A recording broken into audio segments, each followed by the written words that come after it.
Shirt show. All right, let's go. Shirt show! Talking shirt! Shirt show! Talking shirt! Shirt show! Talking shirt! Shirt show! Talking shirt, man! All right! Episode 180 of Shirt Show. We're talking with Greg from Best Dress Merch in Virginia. Let's go! Shirt show! Hey there, hot stuff. How are you? I'm good. How are you? You know, done with mountain bike season, so get to take a break, which is nice. What is this side office thing going on? So we've got the main headquarters over in Siloam that we just moved into. It's a smaller town on the outside of this, but this is one of our field offices over in Bentonville, Arkansas. So we're walking distance from the Walmart headquarters and all its vendors and restaurants. We have a lot of clients over here, so it's just nice to have a field office. It's also a nice, quiet place to work during the week. So you just made like a small office just to work out of, like no production, no nothing?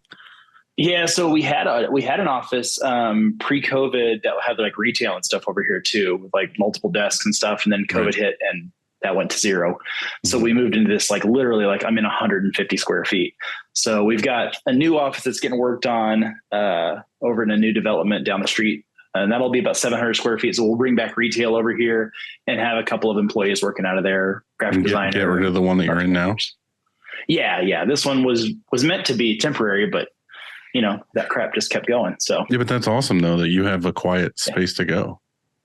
Yes. Yeah. Cause even the new headquarters with all our planning doesn't have the same amount of space for quiet as we thought it would. That was something I was talking about the other day is like, I've just been so busy with like shit that I actually have to sit at my desk and do. But like during the day when everyone's here, like I get pulled and like, they just know that I'm here. Like if I wasn't here, they would just do it. But because I'm here, they come to my office and they're like, what do you think about this? What do you think about this? Can you help me with this? Can you do this? Yep. And it's just like, that's why I was like, oh, the 410s would be good because on Fridays or whatever, I would have like all day to myself. But we've talked about the 410 thing because we can do that in Arkansas. You can't do it in California where we used to be located because anything over 8 hours in a day is mandatory overtime there. Really? So, yep. I didn't know that was a thing. Yep. So, I mean, they do it to protect workers out there. And there's a lot of industries that can get exploited pretty quickly. But Arkansas, we could do 410s, but I haven't talked anyone into it yet. Yeah. I don't know how I feel about it because it's one of those things where I feel like we would just fill up Friday anyway. And then there would just be overtime every week. I kind of feel like that's what would happen. Yeah. For us, it would just be over and over. Just too much. Like, well, we can do it this week. Oh, we can do it next week. Yeah. And it would just keep going. So the reason why I wanted you to fill in for Andy today, not just because I love you, but because I wanted to fill in Story, because last time we talked on the Shirt Show, you were just back at your other place and normal plans, whatever. But now you're like moved into a bigger, better space and all new equipment and break-ins and all that stuff. So yeah. Well, how was that? How was that transition? The people that don't know, because I kind of know. Yeah, transition to the new space. We, like everybody else, had to pivot pretty hard during COVID and kind of decide to not just be event space, but really that's when we started diving hard into like offering full merchandising for companies. And a lot of our clients were asking for it because, one of our coffee clients is like, we can only sell so much coffee. People want to support us, but we can only hand so many coffees out of a walk-up window. So we said, well, let's help you put together an entire merch line. And so they went crazy with merch, and that has continued on for them. And that's built other merch clients. That's also when we built our, there's this program called NICA, which is like high school and junior high level mountain biking. That's when we built that program. We spent the last 4 years building that out from merchandising for one state to 17 different states for that kind of thing. So that was a lot of work that happened in the last year. Also picking up the national program, and now we're national sponsors and all that. And then, we bought land to build a building, and the cost of building a building went from like $1.5 million to like $3.5 million. Yeah, like, that's stupid. We can't do that. I mean, you can't, it's untenable. Like to build 20,000 square feet. And we were like, man, we feel like we're going to have the same problem. Cause when we moved into our last building within like 6 months, we were like, well, it's too small. Like, what do we do? I just didn't want to have to keep going back to the bank for money and money and money and money. It would just be a debt spiral. So so then we went back to a building that we had been looking at for a while. My team had said no to it 4 or 5 times. And I went back to my team and I said, hey, this is our option. Like if we want to do this and we want to do it here, let's go take a look at it. And, their big contention was they didn't want to move into a space and make it work. They wanted a space that worked for our company that we could design from the ground up. But I walked them around and, we've redone a couple of old 100-year-old buildings as a side business of ours. And I said, I think we can make this work, but it will really work for us. Like there wasn't anything that we had to build into the building. It was mostly just tearing stuff out. So tearing out. Yeah, but it looks beautiful though. Like everything you've seen, like everything you guys did looks fucking awesome. Yeah. I can't wait to have you out, man. Come on. Well, you had the opening and it was the same weekend I took my kids to Comic-Con. So it didn't really work out. I'm fine with that. We shipped product up to some of our clients up there for Comic-Con. Mm-hmm. So no, we'll have you out though, of course. I mean, you're welcome here anytime. So that was the new building. And you mentioned getting robbed. We got robbed. That was fun. The prosecutor called us. We got robbed 4 times to the tune of like $30,000. It was, the thing is they like mostly stole just like TC crap. Like the reason the kids got caught is, TC crap. It's just junk, just all the junk we make. They wore a staff exclusive sweatshirt to school that they stole the next day. And like we keep track of all these things because we're only a team of like, I think 23 right now. We keep track of all these. To school? I don't know, man, but like one of our employees' daughters saw him wearing it at school. They pulled it up on cameras. Police called him in. I mean, he turned in all his buddies. And like just this last week or like a few days ago, they had to go back to court. They're going to have to pay restitution. Like it sucks for these kids, but also like all our stuff's been sitting in police lockup for 6 months now, and we're never going to get it back. And most of it's ruined anyways. So are you getting anything out of it? Like, are you getting, we got like a little bit from insurance, and that's like the families. So like the parents are responsible for their kids, I guess. So they will, the judge will basically say, hey, here's how you make, TC developments, the Carols, TC screen printing. Cause we had to file 3 different insurance claims cause it was all different levels of stuff that got stolen. So it was that we'll probably get a check. I don't know, man. At this point, I'm just glad, like we're in the building. No one's messing with the building anymore now that we're in it. It's lit up like Christmas at night. There's something like 16 cameras. And already, I mentioned that we were going to build 20,000 square feet. We're already functioning in like 25,000 square feet of this place. So we've already grown out of what we thought we would use. We're going to start remodeling another. You get the space and then you just fill it up with stuff. Yeah. And we're going to remodel. Yeah, we're going to start remodeling another 10,000 square feet after the first of the year.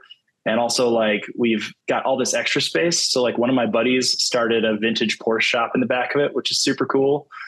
So we can like help out friends and help them get their business started and help them do their dreams, which is a big deal for us. So it's fun. You don't have anybody else in the building, right? Like it's totally your building. Well, we own the whole building. So we got 7 acres and 67,000 square feet in this deal. So for like half the price of what it would cost to build 20,000 square feet. So you're only planning on using 25 right now? When we're done with the remodel, like we're going to start working on it just like on the side in January. Cause we want to build out, more embroidery and more sewing space. Cause we do a lot of that work now. I think that will equal like 32,000 square feet is what we'll function in by the end of that. Then you just want to rent out the rest or keep it for your personal shit? Yeah. So the back warehouse is like another, like it's all attached. The back warehouse is like another 23,000 feet. And so we've divided that into like 1,800 square foot units. And like my buddies wanted to just Porsche shop out of 2 of them. There's like a garage door company that's renting space for storage, an audiovisual company, an ice cream company. Like they're all just renting space. So that's awesome. All this extra space is like actually like paying our mortgage. Yeah. That's what I mean. That's fucking rules. Yeah. So it's good. And it's fun to have like like-minded people in the same space. And, in Northwest Arkansas, there's such a need for warehouse space. I think the rate is like less than 1% is vacant in Northwest Arkansas just because of all the, large companies and industry and all that crap moving here. It's nice to have space affordably for people, that want to grow what they do. Yeah. Yeah. Thanks for asking. Sweet. Yeah. Yeah. Well, it's one of those things too. Like I have space here that I rent out, and it's the hardest thing. Like this is way deeper than it needs to be, but like it's really hard for me to play boss, but it's even harder for me to play landlord, I feel like. Yeah. Because I just suck at like, I'm not a haggler kind of person. Like I hate negotiating things. I hate like contracts. Like I would rather just be like, oh, you want to pay this much a month? Let's fucking shake on it, and you pay for it every month. Yeah.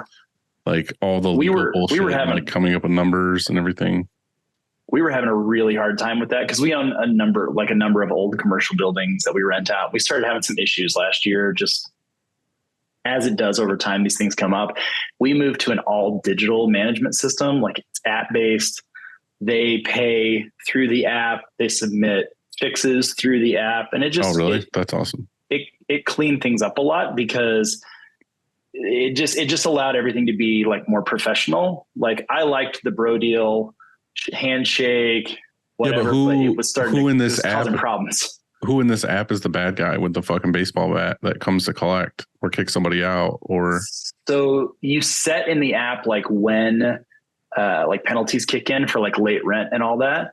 And so the app sends them warnings. You don't have to. It just sends them, hey, like your rent is due in 2 days, or hey, you're 2 days overdue at day 5. There is a penalty assessed. So they end up kind of like gamifying. It gamifies a little bit for them to where they end up getting mad at themselves because they've been warned and they didn't have to get a text from me. So like, because text from me or from Allison, and Allison, she runs the show. Allison would be way worse. Yeah, I would rather a text from you.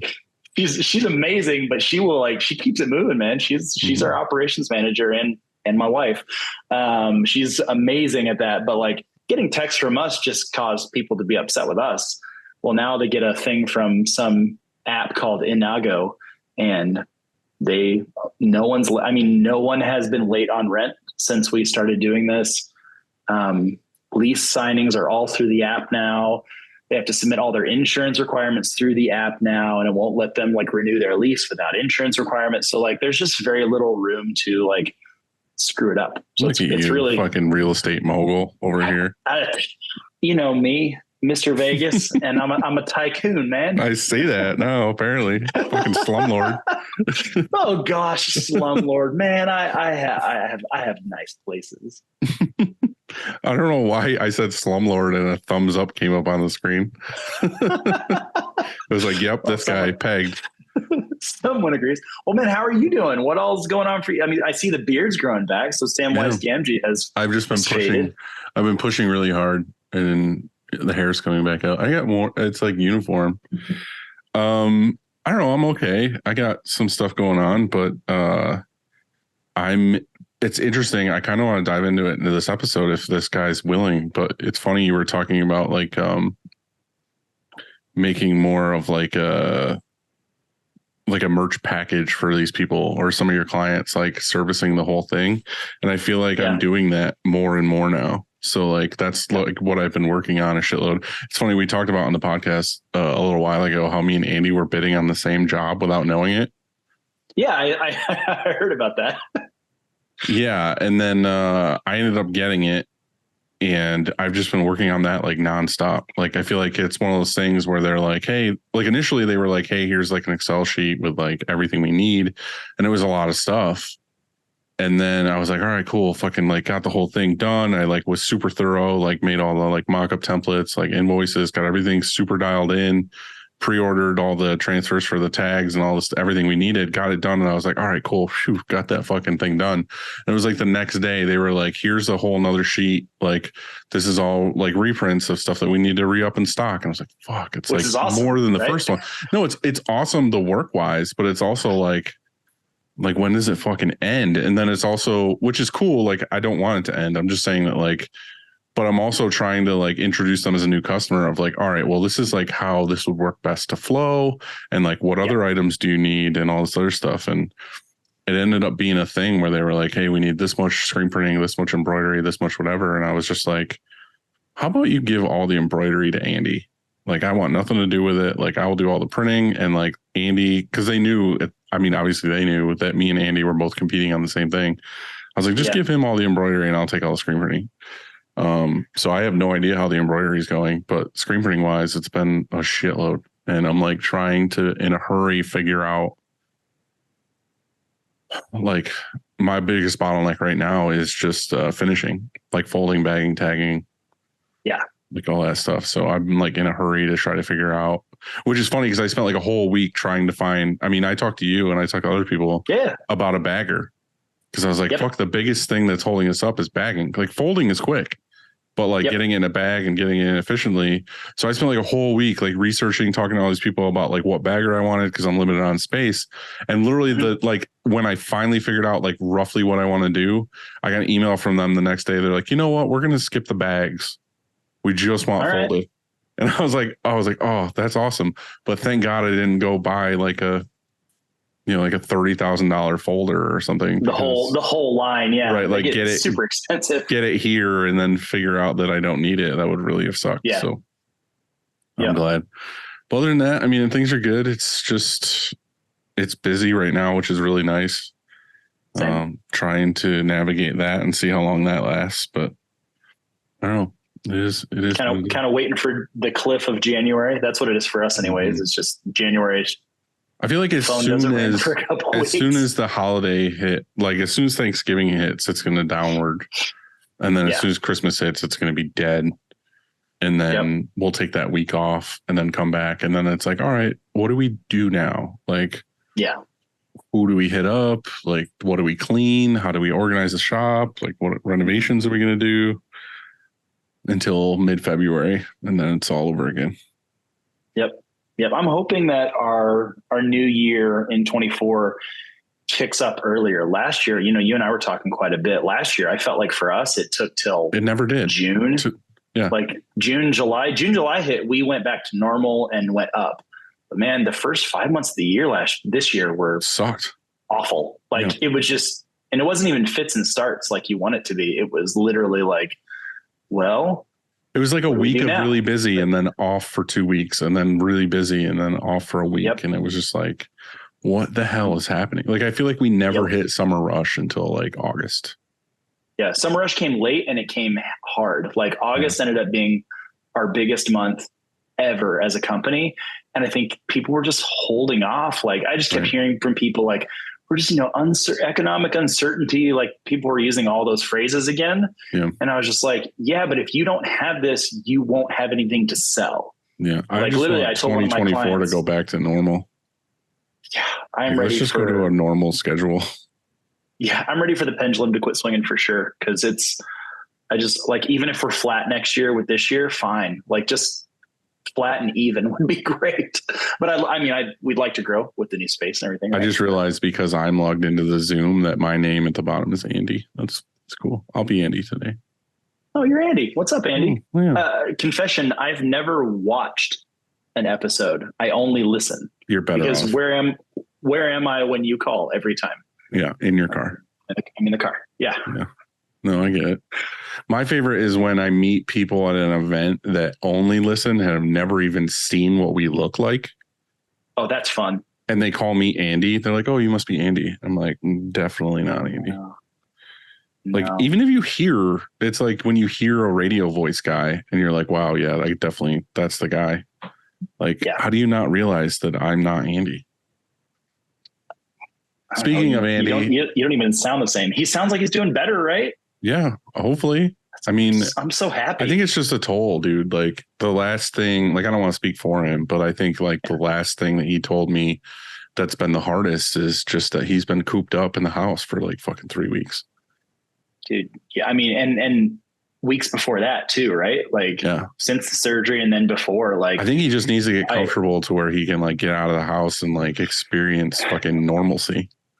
And then I'll get like Andy back. You know what I mean? Like right now I call him and he's like good spirits and whatever, but it's like, I can tell that he needs like a fucking, like it would be better if he like came to Vegas with us and was just like, hey, just like, don't fucking worry about a thing. Like just come have fun. Like I hope he's better by then. And I'm just gonna be like, dude, just come.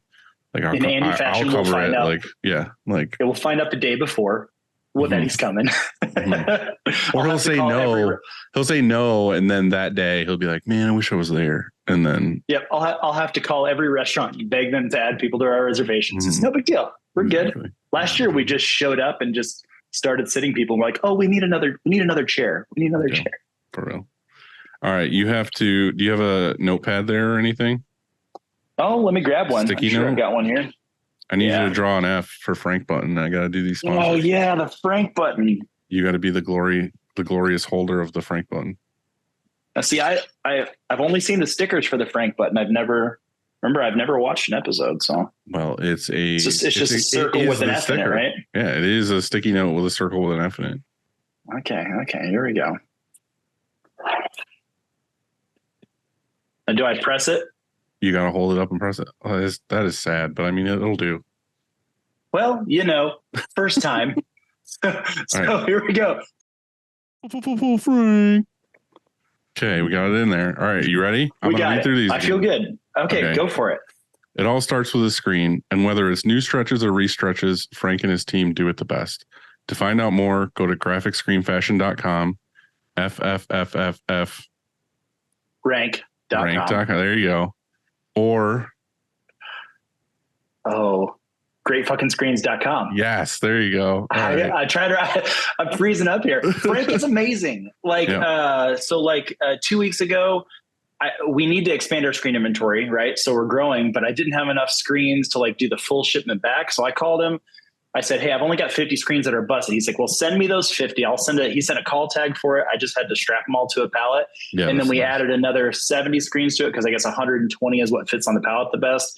Did the breakdown. He turned those things around for us in a week and a half, and they are perfect. We're running them through our blue water, because we skip the dip tank and we can just do the blue water straight to do all the degreasing and getting them ready. And I've got 120 fresh screens. I'm like, Frank is the best. He's a big Vegas guy too, by the way. I know. He called me one day, I thought, to talk about screens, and he only wanted to talk about Las Vegas. So Frank is the best. I mean, our people, we switched over to Frank's screens. We did a tester of 50 screens. Yep. And 4 days later, my screen team came to me and said, we needed to make sure we could test for long orders for at least a day, right? Or a part of a day. Screen team came and said, switch them all. We don't want to use our old stuff anymore. We want only Frank screens. And we moved everything over that day. Yeah. So funny thing, I'll give Frank a quick one on this though too. And this is something I talk about when a lot of people ask me about why use Frank screens over other screens? And one thing in particular that's strong for me is just the actual the frame itself, not even the mesh or what it can do, anything. So flat. It's very well built and square. Mm-hmm. So the problem that we had, not problem, but we noticed that we had some old screens still that we keep in rotation, 110s and stuff that we use for different kinds of prints here that weren't Frank screens. And when we got the laser, it has the 3 points for registration. And the non-Frank screens, you could tell how not square they were because they weren't touching. They weren't touching, or you'd put them on a they were touching here and here, but not on the bottom yet, or they would rock, or the problem was that when the clamps came down to hold the screen in place, it would shift the whole screen because the screen wasn't square. Yep. And that tweaks the mesh, that tweaks everything. Right. So that could be the same thing on press. So the thing is I found out is that the basic bitch screens that you get from your local distributor that aren't Frank screens, I don't want to bash anybody, but it's the thickness of the tubing. You can buy cheap screens, but it's because there's less aluminum. It's a thinner screen. Yeah, his screens are not cheap. But they're rock solid. Fantastic. Yeah. Exactly. I love them. Frank, we love you. That was a really long Frank thing, but you're worth every second, bud. All right. Easy Way. Cleaning screens is no fun, but Easy Way makes it more funner. Their line of eco-friendly chemicals will make reclaiming your screens a whole lot easier. Check them out at easyway.com. Easy Way. It's the easiest way. Fuck yeah, it is. Graphic Source is your source for production-ready digital and remote art staffing. Go to graphicsource.com and let them run your art department so you can focus on running your business. Yeah, I think this is in our future. We've used them for separations and a few different things. Nick has been awesome. The whole team has been awesome, frankly. It takes a little bit to kind of get them to understand your shop and what you're doing and how you work. But man, as soon as they know how your setup runs, it works awesome. And I think our future will definitely include some staffing with them. I think the thing with Graphic Source too is just like, even if you don't want to commit to like the monthly thing, just the a la carte option fucking rules. Yep. Like, yep. There's been so many times I'm in a pinch where like I have a rush order come in and like Brian's like sick or out of town or something. And I call Nick. I'm like, hey, I've got this like 12 color sim process I need like help with. He's like, fucking on it, dude. Like, go on the website, put all the shit in. And then, I mean, I probably get special treatment because it's Nick and we're lovers, but like, true. Really quickly, I get the artwork back. And it's exactly the way I requested. Like I even said last time, like, hey, I need this pre-half-toned, like all this other stuff. And they knocked it out for me. So I think if you want to get your toes wet with Graphic Source, just try a la carte once in a while. A la carte. So many great options and reliable. Like they do it when they say they're going to do it, they get it done. And it's inexpensive too. Like the amount of time savings, like especially if you're a learner and you don't know how to do it that well, let them do it. Pay the whatever it is. Like just get it done. It's well worth it.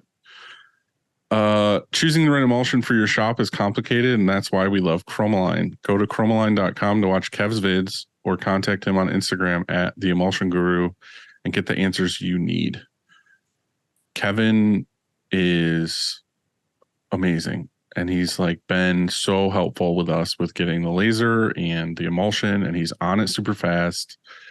And we've gotten stuff overnighted as far as different emulsions and stuff to play around with.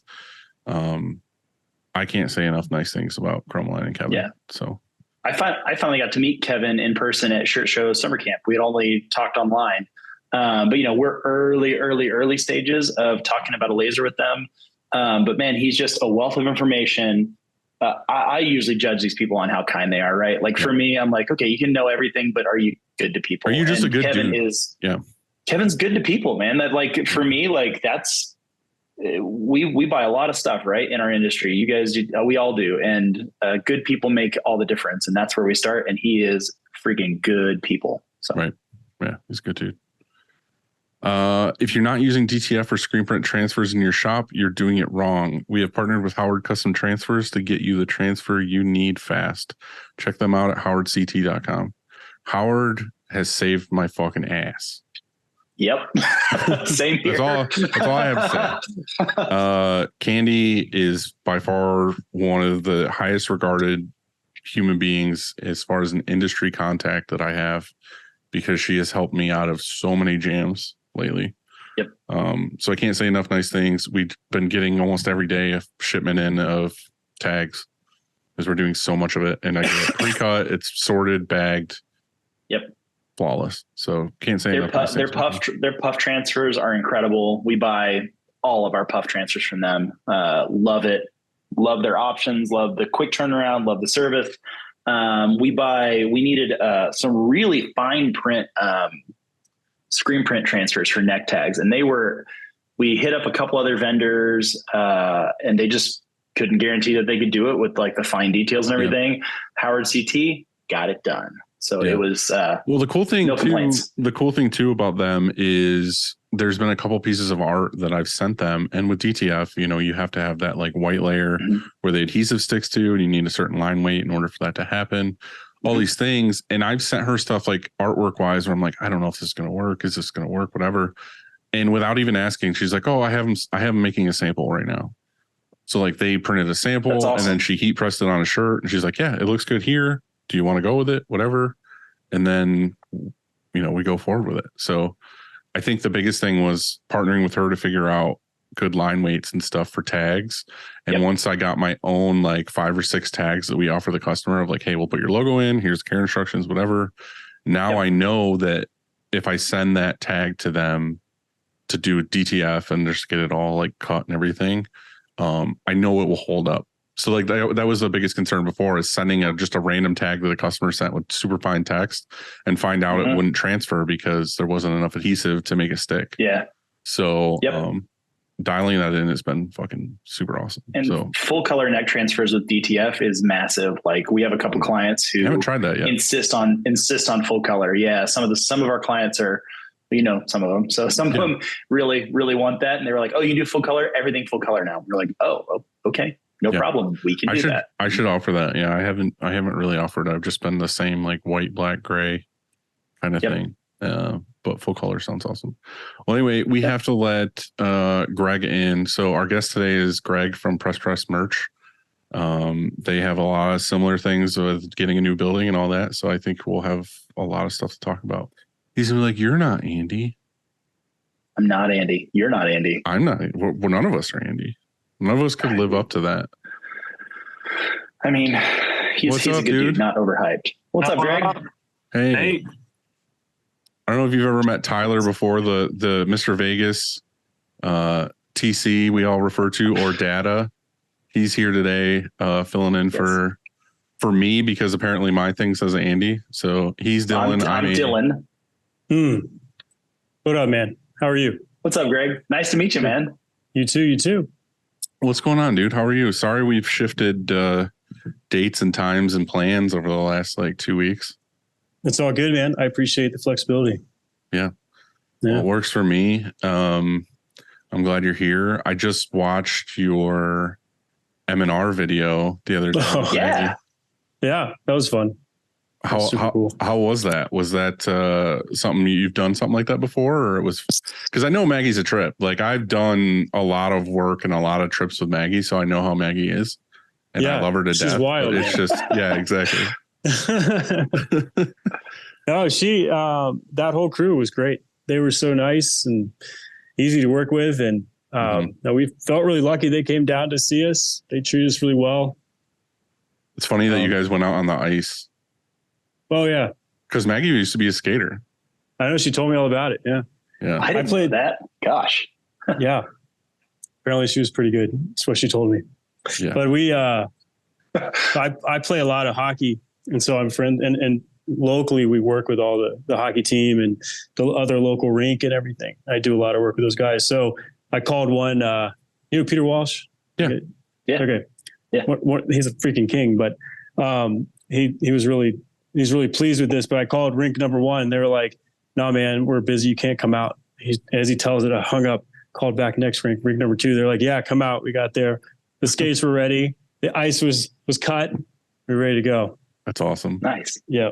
So do you play hockey just for fun? Like it's your like a dad league, or is it like? Yeah. Straight up beer league. I play in 2 beer leagues and play as much as I can. That's how I spend my time. No. That's awesome. Yeah.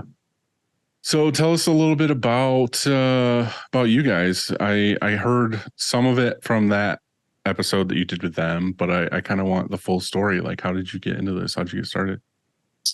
Yeah, I think I have a pretty classic screen printing punk rock story, but I started playing music when I was about 15 and I was convinced I would do that professionally and just be a rock star forever. I think we're all convinced we're going to do that professionally until we don't. Until we realize that we're not going to. Yeah. Yeah, absolutely. So a very screen printer start. But we toured, we did a fair amount of touring. We played all of US and Canada, and we were pretty aggressive with it once I stopped going to high school or finished high school. But during that time I started printing for my bands. My mom had worked at a school. She brought home a little speedball kit, had a real crappy little squeegee in it, some water-based inks, and like one little screen.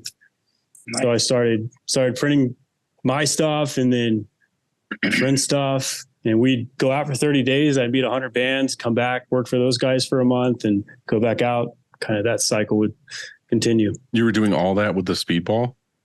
Yeah. Were you air drying or oven drying, or what were you doing? Yeah. At first I tried to oven dry, which doesn't work. It's a good way to cook shirts. Yeah. My mom was pissed. So yeah, I was stretching screens. I went to the craft store, bought whatever, picture frames or painter frames I wanted. Yep. Put those together, hand stretch the screens, like a 2 Newton screen or something. Yeah. Coated that. It's like a fucking screen door screen. Yeah. It was bad. It's a net for catching fish at that point. Yeah. Yeah. it was bad news, man. And I just stretched a ton of screens that way. Probably did that way too long. And I don't even know why I didn't even like try to reach out, find other people to teach me what I was doing. And I was like, fuck it. I know what I'm doing. This is easy. Yeah. So yeah. Why not? Yeah. It was all speedball water based for the first 3 years. And I remember I had these like weird little inserts I'd put in the shirts, no tack, just little inserts. And I try to like re-register a white print to make it bright white. And it was quite a learning curve, but it's funny. There's a lot of fun. Well, two things. One, punk rock bands don't give a fuck anyway, because most of the time they're fucking spray painting their shirts. Right. Which is funny too, because there is a like a BMX. It's weird. It's this building near us in Vestal. It's like, I don't know, like 20 minutes from me. But a guy we kind of went to high school with runs it, and he's like one of the most creative people I've ever met. Like, he fucking welds his own bikes. He makes skateboards. He had like a blood board company for a while that I think was using like animal blood in the boards or something. And like he has this just creative space where it's like an indoor skate park. And like one of the rooms is a library with like tons of books. Like you're skating on like books and shit. But like he has this whole thing and it's amazing. And he just like took over the whole warehouse, and they reached out to me like once a year. They reach out to me and just be like, hey, we're doing the jam. Do you want to like sponsor again or whatever? And I'm like, yeah, hell yeah, every time. And recently he just opened up this whole space, and he opened it up to the college to be like, all right, college kids can come out, use it for like photos or video or whatever they want to do. And the teacher at the school is like this younger, like punk rock kind of teacher for art or something. And she reached out to me and she's like, oh, we heard from Derek that like you're really good with them, creative, and you want to sponsor and all this other stuff. Well, anyway, they were basically like, we would love a donation if you are willing to do it or whatever. And I automatically thought, okay, they want like 100 printed shirts with a logo, whatever. They're like, no, we just want blanks. And I'm like, what do you mean? And they're like, yeah, we just want like whatever you will give us for blanks, because we want to like make our own with spray paint. Yeah. I was like, you're coming to me with all the tools. Like, I can make whatever the fuck you guys want. And they're like, nah, dude, we want to like stencil and spray paint all of this shit. Right. And that's why I thought it was funny. Like you reminded me of that. It's just kind of like, that's what they want it to look shitty and fucking like overspray and like all this stuff. So it's funny, like you in that band era, it's kind of like you can do shitty work. Not that you're trying to do shitty work, but you can do shitty work, and they're like, man, this is so fucking like great. And it's like, oh my god, until they want you to oven. Until they want you to reproduce it exactly the way you made it last time. That's the problem. We've done stuff like that before. Dude. They're like, oh, do that again. And I'm like, I have no idea how we did that. Yeah, we've had those in the early days for sure. It was funny. There was a girl too that came to me a while ago, very punk rock scene. And same thing. She wanted to learn how to screen print, and she came here for like a week, and I showed her like manually how to do things. I even gave her stuff. I was like, here's screens. Here's like a single head press, like all this stuff. And I was just like, do it in your basement, fucking print them. I'll just show you the basics. Like, this is how you put ink in. This is how you do all the things. Same thing. I'd watch like her Instagram, and it was just like, they are fucking these up so badly. But it is what it is. And they were stoked on it. All the fans of theirs were stoked on it and whatever. So, I mean, it works out. There's a lot of grace given in that community, man. There's a lot of opportunities to learn. I think the thing is they're stoked to buy them just because they know that you made it in your basement. You know what I mean? Like they don't care that it means more to them that like you did it and it didn't go to the man. You know, like nobody made money off of this transaction. Like it was just like yeah, I guarantee that. Yeah, that was absolutely part of the appeal early on was, here's this dude, he's in the band, and I know he's, not crushing it. Right. But he can do our stuff. So right, exactly. I'm willing to give it to this person because I trust him and all this other stuff. So how did you go from your mom's oven to the next stage in your journey? Yeah. So I've always been motivated by whatever I'm excited about. I got really excited about screen printing. So I knew just by talking to a few buddies that I needed a dryer.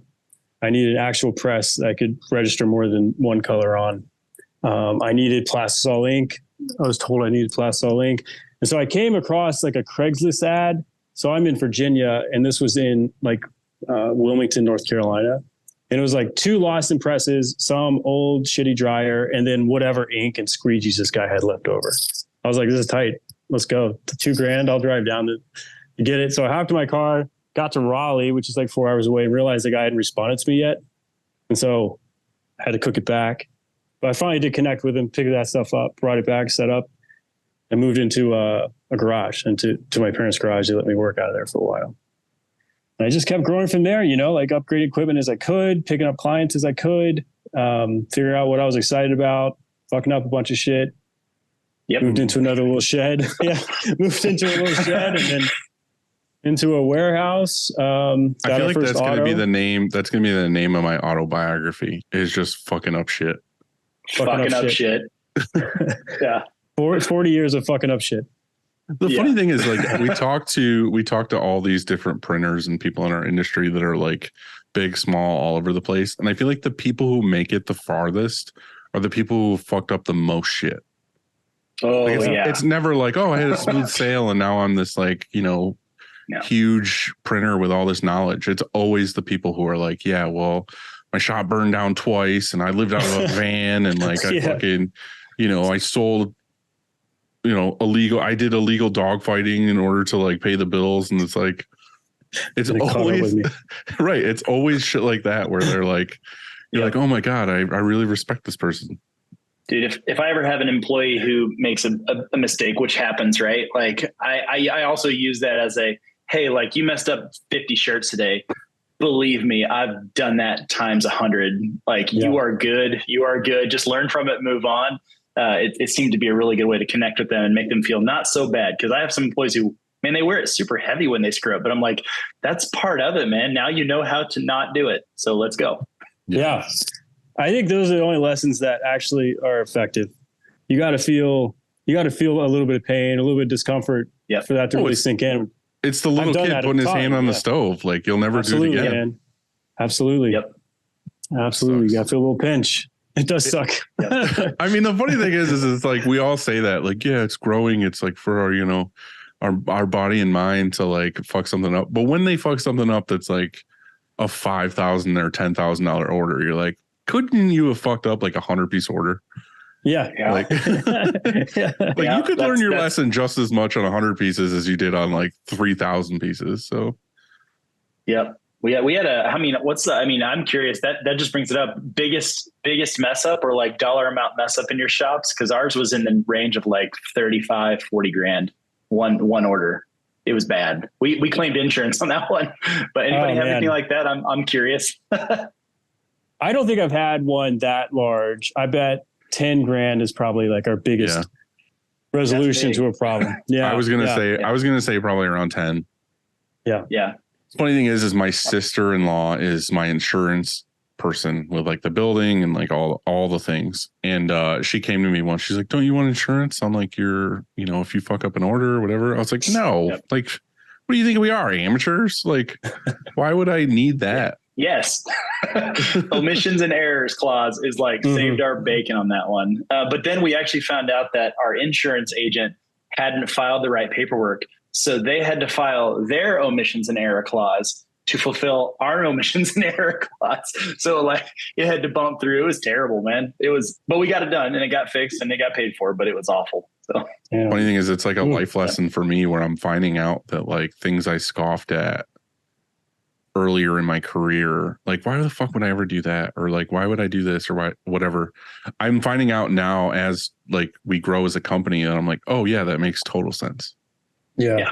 You know what I mean? Like I was like, why would I get insurance for that? But now and more I do these like very large clients because like as I've grown in a company, whatever 15 years now, like I'm at the point where the company basically runs itself. All I'm doing is going for bigger, better clients that I want to be like our forever clients.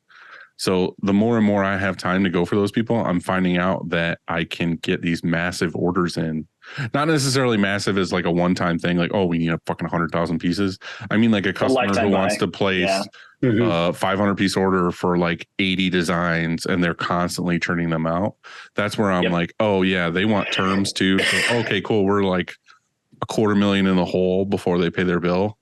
Mhm. That's kind of where I'm like, oh yeah, this tell me more about this insurance policy that you're talking about. Yeah. Yes. You know what I mean? Yep. Like, so I don't know. Do you guys have anything like that where you think that you've learned as you get older that, oh yeah, the old guy was right of like, I should do this thing, where you were like, fuck that, it's stupid.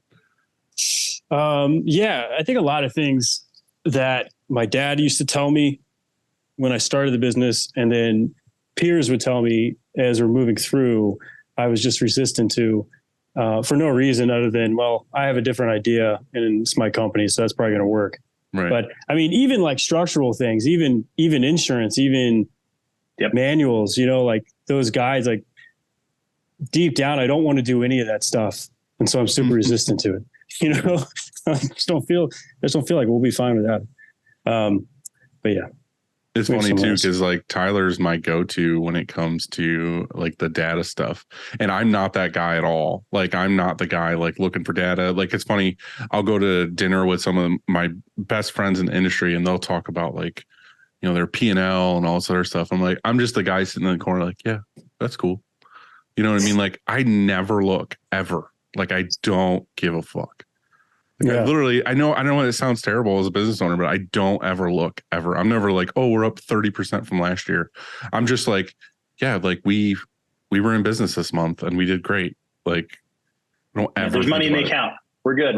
Right. And Tyler's that guy where it's like, yeah, we track this and we're figuring this out and we have the numbers for this. And I'm just like, that's not my speed, dude. Like I love the idea of metrics. I love the idea of tracking everything that comes in and out, everybody's time and how it's spent, and you know, making those adjustments. But I, as a business owner, just have historically never given myself that freedom to even have the time to do it at all. I get myself involved all the way down to cleaning squeegees for no reason. It's probably ADD. I fill my time up with that, and that's something I'm trying to adjust next year. And I've been trying to adjust it for 23 years. So I'm not quite sure what the hell's going to happen, you know? Well, that's what I get to a degree is like, I feel like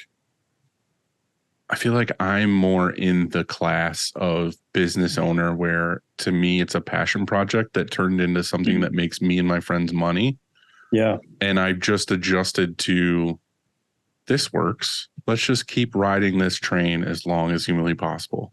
Not let's be a business and let's figure this out. And it's funny, we've talked in this podcast now for 3.5 years or something about how Dylan's the sticky note guy, or Dylan's the guy who's still a sole proprietor and all this other stuff. And that's one of those things too, where like people always tell me, I'm like, I don't need that shit.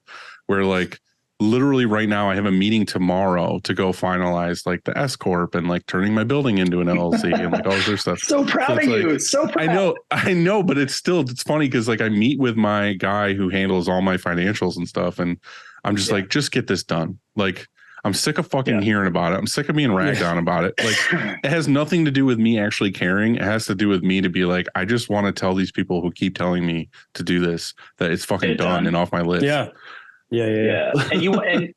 But what you said it earlier though, you're figuring out now that some of these things that you want to do is growing these, clients with long lifetime buys and 30, 60, 90, 120 day terms and that kind of stuff. You're kind of being forced into some of those things that you say you're not about, but you have to learn to play in that world. I mean, I talk to you about it all the time and I'm just like, yeah, that's kind of part of it. That's you want to work with $1 billion company? Guess what? Like they function like $1 billion company, and it stinks. I remember when we had that realization. The phrase is "What got you here won't get you there." And I remember when that kind of started becoming real in TC about 4 or 5 years ago. And I was like, yeah, but I like that we get to do this and we get to make it up as we go along. And my wife was like, no, like not if you want to grow it, not if you want to get serious about this. Not if you want some of those, I'm like you, Dylan. I have clients that I want real bad, and I chase them down and put myself in their way. And she's like, but to do that, you have to have your shit together. Like you have to. I agree with that to some degree. You can still be punk rock. You can still have fun. You can still be loose. But there's certain amounts of it that you can't get away from eventually, and feels like the death of your youth to some degree. Oh, for sure. Yeah. It feels like I'm like, oh man, like, cause I was, same as you, Greg. I was in a band touring the country doing music. I mean, that's what we did. And I remember feeling like that was dying. Like I hated it. I hated the feeling. I always knew back then, though, in like the band days, though, that I was the business guy. You know what I mean? Me too. Like, I handled the booking the shows. I made the flyers. I did the merch. Like, Yeah. I was the one that was like, this is where we're going to go. This is how we get the money. This is where we're going to do this thing. Yeah. And I just knew that going from that I can handle. Were either of you guys like when you got put in a group project in school, like think back, right? You got put in a group project in school and you'd sit down with the group and you'd look around and be like, well, I guess I'm doing most of the work here. Like that's, for sure. That's kind of how I was like, I guess that's where like leading a business started, because that's what it was for me. I remember even up into college, just sitting down and going, well, guess I'm going to do more work here. So no, I was the opposite in school. I cheated off everybody else. I was that guy who was like, I'll sign up for the art project of it, but like everything else, like the figuring shit out, the writing, the essays, no, not the me. Presentation. Yeah. It's funny. Chris, who's been with me forever, is like one of my all-time best friends. We were in class together. I also lived with him at the time, and teachers knew that I wasn't going to graduate. Like there's like Dylan is not fucking smart enough to like pass on his own dime. And they knew. They're like I had a physics teacher who was just like, I fucking know you're never going to use this ever. Like he straight up told me to my face, like, I know you're not going to pass this class on your own. So what I'm going to let you do is I'm going to let Chris take the test today, and you can just sit there and stare at the wall. And then like, I'll grade it for him, let him take it home, let you study his graded test, come in the next day and take the test. That's who I was in school. But I mean, yeah, they worked with you. Yeah, it all worked out. It's fine. Yeah. And it is what it is. I think now, like being a business owner and knowing what I know and knowing that street smarts can get you so fucking far in life, that I'm trying to tell my kids that too. Like I see them in school, my son, and like he's like very like ADD, like not paying attention in class, but like when you give him something hands-on, he crushes it. And it's like, I'm trying to tell him that. I'm like, dude, I don't give a fuck if you get A's. I just want you to pass. And I want you to pay attention when someone's talking to you. But like, I'm also really trying to get him into hands-on stuff now, because next year he'll be in the high school where like he can go do a trade class. I'm like, go learn. I'm like, dude, if you don't even care, like go learn to be an electrician, learn to weld, like do something where it gives you a life skill to fall back on. Like you can do anything in life. You can go do whatever the fuck you want to do. If you want to code for video games, cool. But like, if you know how to be an electrician and video games doesn't work out, you can go fucking be an electrician and make really good money. Yeah. So how do your kids? Because we know what it costs. I have a 13-year-old and 11-year-old. Cool. Yeah. I got a 9-year-old and 11-year-old. Cool. Mine are 11 and 14. Oh, really? So we're all really close. Yeah. Right there. Yeah. My son is like at that point where he's just like, I mean, I feel like they're both teenagers. Like my daughter is so much more like my son, and she's 2 years behind him, that I feel like they're both straight up teenagers right now. Yeah. Both of my oldest daughter is like, she's fully submerged in being a teenager. And the younger one's just right behind her, because that's her big sister who's just following whatever she does. Right. It's a wild ride, man. We're in the same spot. Christina had left me a note to ask you about concert tickets. Concert tickets? Or Taylor Swift. Yeah, Taylor I'm reading Taylor Swift something. That's what I'm reading. So my oldest daughter was like, hey, I want to go see Taylor Swift. I was like, all right, let's go.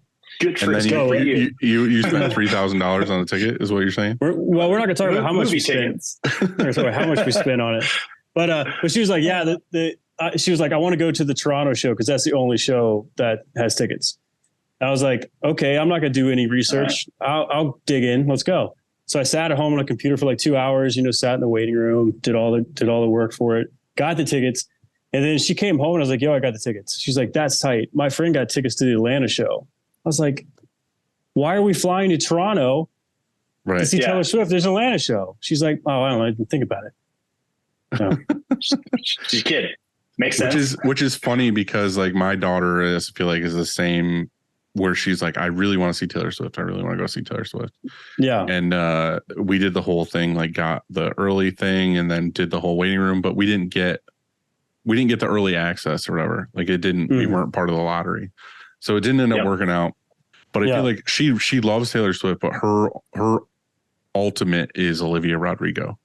Yeah. Like she really wants to see Olivia Rodrigo. So that's like her number one thing on her Christmas list is like, Dad, you get me fucking tickets to Olivia Rodrigo. Yeah. So like I'm in the same boat as you right now, where like I've been looking every day and decent that one's just tickets, as hard, right? Decent tickets, because it's all sold out. Like her whole tour is sold out. Decent tickets on StubHub are like $2,000 each. Come on, dude. Are you serious? Yeah. And yesterday I almost bought them. Yesterday I was like, you know what? Fuck it. Because I keep saying to myself, like, and Tyler knows this, I keep saying to myself, money is just a tool. Like the life experiences are worth more than the fucking money. Like I was like, how rad would it be for her to see her number one pick in Madison Square Garden?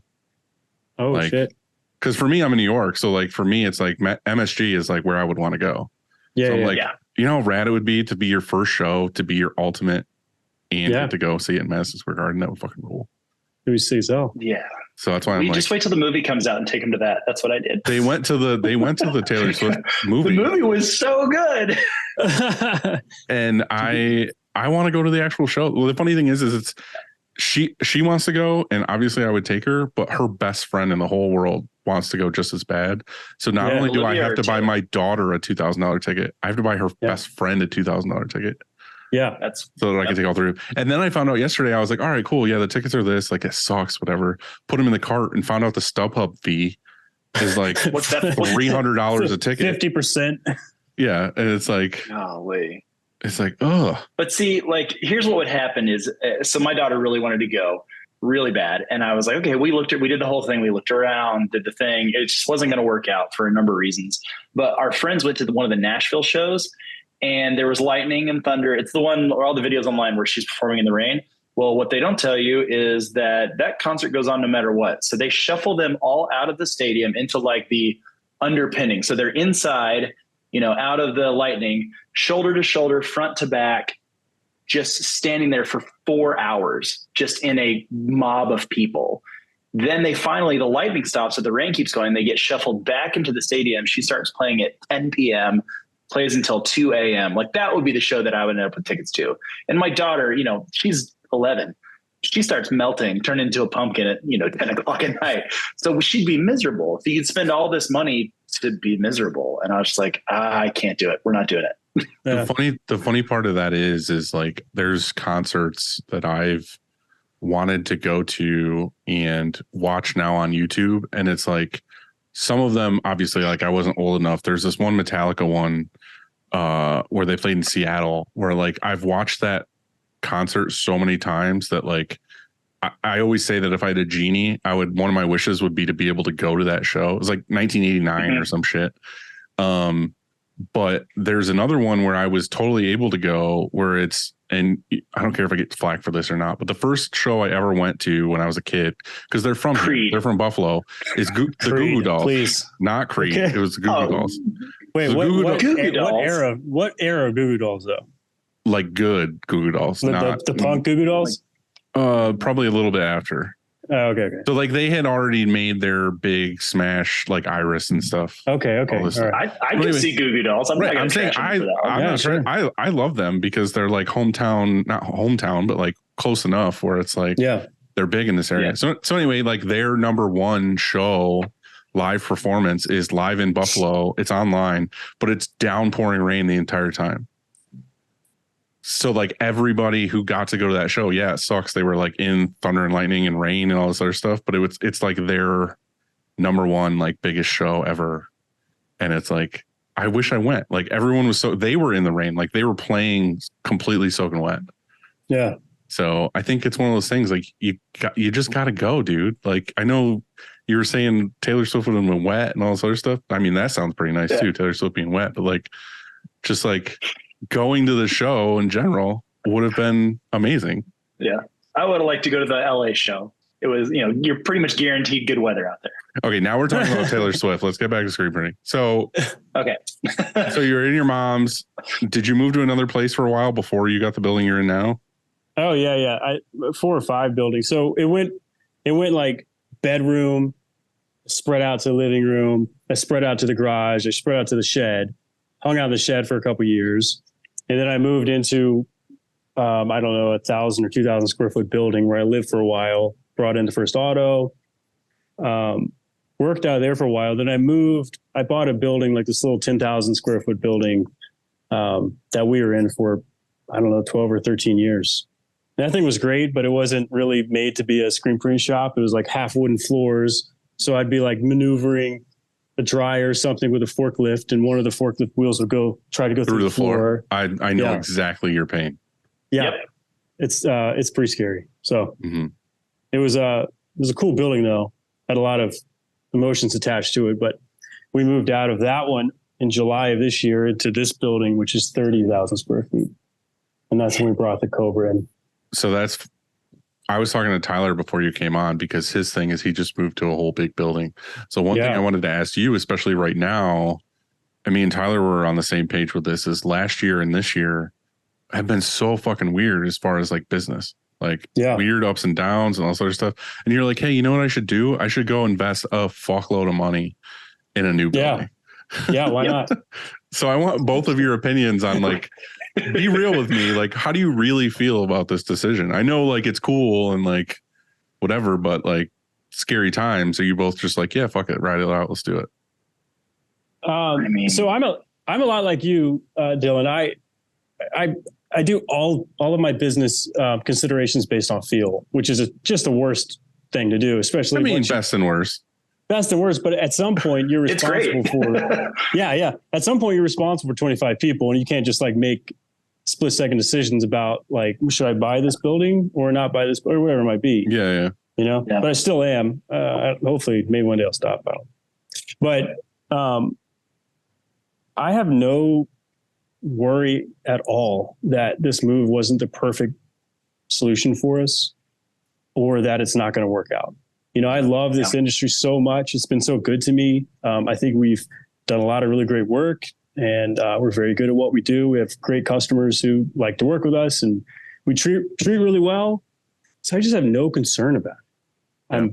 Like nothing scares me about it. I'm just loving it so much. I know that feeling too. It's just big purchases like that. Like, I bought this building for dirt and I put a fuckload into it, but I comfortably put a lot into it. You know what I mean? A lot of blood, sweat, and tears and money over time. It's not like I was like, hey, I'll get $1 million from a bank and then I'll just like fix some shit up. Like, it was like, no, I have some money, let's fix it. Like, my dad and uncle are outside right now putting a new handicap ramp and like roof over that whole thing. Like, but it's just like, it's like, oh, go take $1,000 and buy the lumber and go do this and this. It's like spread out. It's not like I need a loan. You know what I mean? So that's where I want to get your guys' feel of like, oh, okay. I know, Tyler, I've talked to you a bunch about it, but like a bank will give you money or they won't give you money, or you got to fight for this and this and this. And then now you just got to. I mean, for us, I think I'm right there with you, Greg. Like, same. I mean, you said it. I love the industry. I have some of my best friends ever as a result of this industry and just working together to solve problems. And we make cool shit along the way. Like, that's literally what it's been for 14 years for us. And I just look at it and go, well, it's gone well so far. Let's keep going. And you know, part of it is, you know, I am a data guy, so there's data that goes into it and projections, but there's also feel of like, you know, for me, Dylan, we talk about the heart piece of this a lot. Like, a big thing with this new building for us is like, what can we do for our people getting into here? What will this provide the people that work here? And the number one thing that people were saying was, I just need space. I need freaking space. Like, the creative department was like, we cannot be piled on top of account managers. Like, we need space. We need to talk through ideas. We want windows. You know, they had a wish list and we were able to hit most of it, you know? And, the number one thing, we kind of felt everything out after we had been there for about 60 days. And the number one thing people said was, it is just so nice to have space. Like, no one's bumping into everybody. You know, we're not getting ink on stacks of shirts as much because we're not having to brush by things. Like, I have zero regrets about it. Was it scary when we bought a building and then business kind of got weird in 2023? Yeah, that got scary, but we had enough money. And like I was telling Dylan before you hopped on, like, you know, we're renting out extra space because we ended up with almost 60,000 square feet and we can rent out extra space to kind of help cover things. Nice. So for me, I have no regrets. It is still every month when that payment comes out, I'm like, well, there goes that. Cause we did the same thing. We bought, you guys got Cobra. Is it a TSC? What'd you guys end up with? Yeah. TSC. Yeah.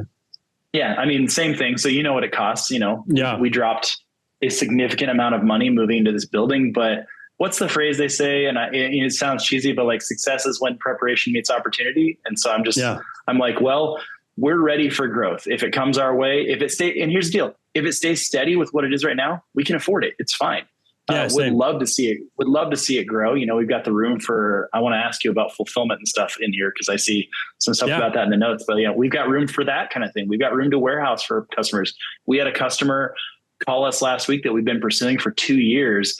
And they were like, well, if we buy like an entire container full of blanks, like comfort color stuff, can you guys warehouse that for us? And I'm like, hell yes, we can. We can just stick it in a corner in the back warehouse, and it won't even be in the way. And I'm waiting to get robbed. Waiting to get robbed again. Thanks, Dylan. Greg, I don't know if you knew this, but Tyler in his new building had his shit in there and he got robbed 4 times. Yeah. What? during construction. Oh, okay. What kind of, what was robbed? What was stolen? Tools. We had these really cool, like electric drift carts that we had in the back warehouse that we would go drink a few beers and drive those around. And it was really fun. And, I had a really nice bike. Like we had already moved our warehousing over to this building because it works out of anything. Yeah. So I had a really nice custom dirt jumper bike that was a gift from a client that got stolen. The generators for all of our live printing got stolen, t-shirt gun, and then just a whole bunch of product and DeWalt tools. And it was stupid. It was kids. We'll never get any of it, but we're hopefully going to get paid. I don't know. It was, man, I'm sorry. That sucks. It happens. And they were like, well, why didn't you have cameras up yet? We're like, they are literally in a box in the corner waiting to be installed. Like, we're waiting on the electricians. My cameras are right over here in a box, grouped together in a shelf. Yeah, I feel you. Yeah. So it happens, man. Like it's part of it. But now also, like, this Bandon was effectively abandoned for almost 10 years when we bought it. Like they had kept it up, but it was abandoned. So, kids were in and out of this thing all the time. We didn't realize that. Like we literally found a broken, rotted out garage door in the back. The building was so big, we just didn't know this existed. And they had done a good job of like covering up their entrance and exit. And so, the next day we took that garage door out and bricked the whole thing up. And so, no problem since, but still super frustrating. Yeah. So this goes into it happens. Another thing with you guys, luckily having buildings with so much extra space. I know we were talking about fulfillment. Is that something you've tried before, Greg? Or are you just like, I want to do it? So I've been offering fulfillment to certain clients probably for 15 years. Do you remember Merch Now? Yeah. Those guys. So I always was like, they can do it. I can do it. That it works for them. It'll work for me too. Right. So I've always tried to offer, but never put in the proper people in place to make it happen. Like I would try to assume it myself, like I do everything, just overwhelm myself and then bum everybody out. But, so yeah, we've been doing really small scale for a long time. At our old space, I had like 500 square feet to put shelving up and offer it. Same. So yeah, so we've offered it for a long time, but now we're going to roll it out. It's an actual product that we can actually push and sell. And now that I know that, do you actually like it though? Do I want to put shirts into a bag and ship them out? No, but I love the idea of it. You like the idea of it. But actually doing it, clients being shitty about not actually pushing product or restocking product or any of this stuff. See, same boat as you. Like I used to do the band thing for forever. I've always kind of offered fulfillment for like certain bands or people that I thought it would be good for. Learned the hard way, didn't put enough of my time into it, or they didn't put their time into it, and shit just sat. And like, it just seems like one of those things that I've dipped my toe in for forever. And then when COVID hit, everybody was doing fulfillment. So I was like, I got to learn this, because if I don't learn this, I'm going to be left behind, kind of thing, which we all know as a business owner. And I went hard into it, and I got like the shelving, and I got the computers, and I did all the things I needed to do it. And you know what? The truth of it is, I fucking hate it, and I don't want to do it anymore. Like the truth of it is, I just don't give a fuck. Like I'm back to the point now where I built this whole thing, had all these really like great clients in there. I had some really shitty ones too, but like, I just I don't have a dedicated employee for it. I was doing it. I had the front desk girl doing it when I couldn't do it. Oh yeah. It was always hodgepodge. It was never like fully committed to. And now I'm at the point where I'm like, you know what? And I always come back to this, always in business, all these years. I try all this other shit where I'm like, I'm going to get into stickers. I'm going to get into this. And what about embroidery? I always come back to the fact, you know what? We're really good fucking screen printers. Yeah. Like, let me just print bulk orders and call it good. Yeah. Like, let me just focus my team and efforts on printing bulk orders for people. And that's it. So literally like 6 months ago, I said that to myself with fulfillment. I'm like, I'm done. Like, I don't want to do this. I visited a ton of shops that I'm friends with that have amazing, like the two that stick out to me is like Eric at Night Owl, like seeing his place and his whatever. And like Hello Merch has like a massive whole thing with that. And fucking Johnny Cold Cuts has like a whole huge warehouse full of just fulfillment. And you visit these people and you're just like, this is so overwhelming. Like the amount of boxes and SKUs. And they're like, yeah, I'm spending X thousands of dollars on like programs that are custom built for like fulfillment. And then this box has been here for 10 years and it's never been moved. And it's like, oh my God, like, why are you doing this to yourself? Like, I love screen printing. I love the artistry behind it. And I love being able to provide products that our customers love and cherish and everything. But I also love the idea of building out a factory, building a front to back, full scale, 360-degree solution for our clients. Right. So without that fulfillment component, it's never going to happen. But with that fulfillment component, we are front to back, one person that a manager could call and say, I need everything. Say, great, I got everything. So I'm completely driven. I love it. I mean, I even like looking at the shelving as they're built up, like the structure of that gets me stoked. So I got to bring him up because I brought him up in the last like 5 episodes, but Jared AKT, like that's his whole thing. Like they're a customer comes in and says, I need the weirdest fucking item, or like we're doing this whole tour and he does it. Like they do a full package, that shit's so fun, man. I love it. Hey man, all power to you. Like no. To you, I get it. Go for it. Have fun. I love I love the fact that you are aware of yourself enough to be like, that shit sucks. Yeah, I like this one thing. I just want to print shirts. Yeah, that's so cool to me. Like I don't think I have that awareness in my body. I just have these grand ideas and these like fantasies of what could happen. And then I just like kind of throw shit that way and see if it sticks or builds itself out. I think I drive everybody to be crazy. Yeah. My problem is I build these new things in our company, right? I'm like, oh, we're going to do this and this and this and this. And then I get bored and I'm like, all right, somebody else needs to do that now. But, I think I annoy multiple people in my company. So. 100%. That's exactly, I have a lot of energy up front. And then the one step that's left to do is build the infrastructure to support it and let somebody else take it over. That's the missing component to most of my excellent ideas, in my opinion here. I think just let somebody have it. Let somebody own it. You're a starter. It's a weird, it's a weird savior to me. I think that I grew up the way I grew up because I have this thing, I have this knowledge and this, whatever the industry, my career, whatever it is. But like I grew up poor. So I feel like the growing up poor thing and knowing what it's like to have your car repoed or fucking just like being like, I have no money where 2 months I'm going to eat nothing but like fucking mashed potato A1 sandwiches because I don't have money to pay rent or whatever. Like I know what that's like to where I'm cautious. That's why we've talked about this a ton on the show with like me and Andy, but it's like, he's like, oh, just buy that equipment or finance it or whatever. And I'm like, I don't want the money out. I don't want to owe anybody anything because it's terrifying to me. Like, I don't want to owe somebody something and not being able to pay and have that feeling of them coming to take it.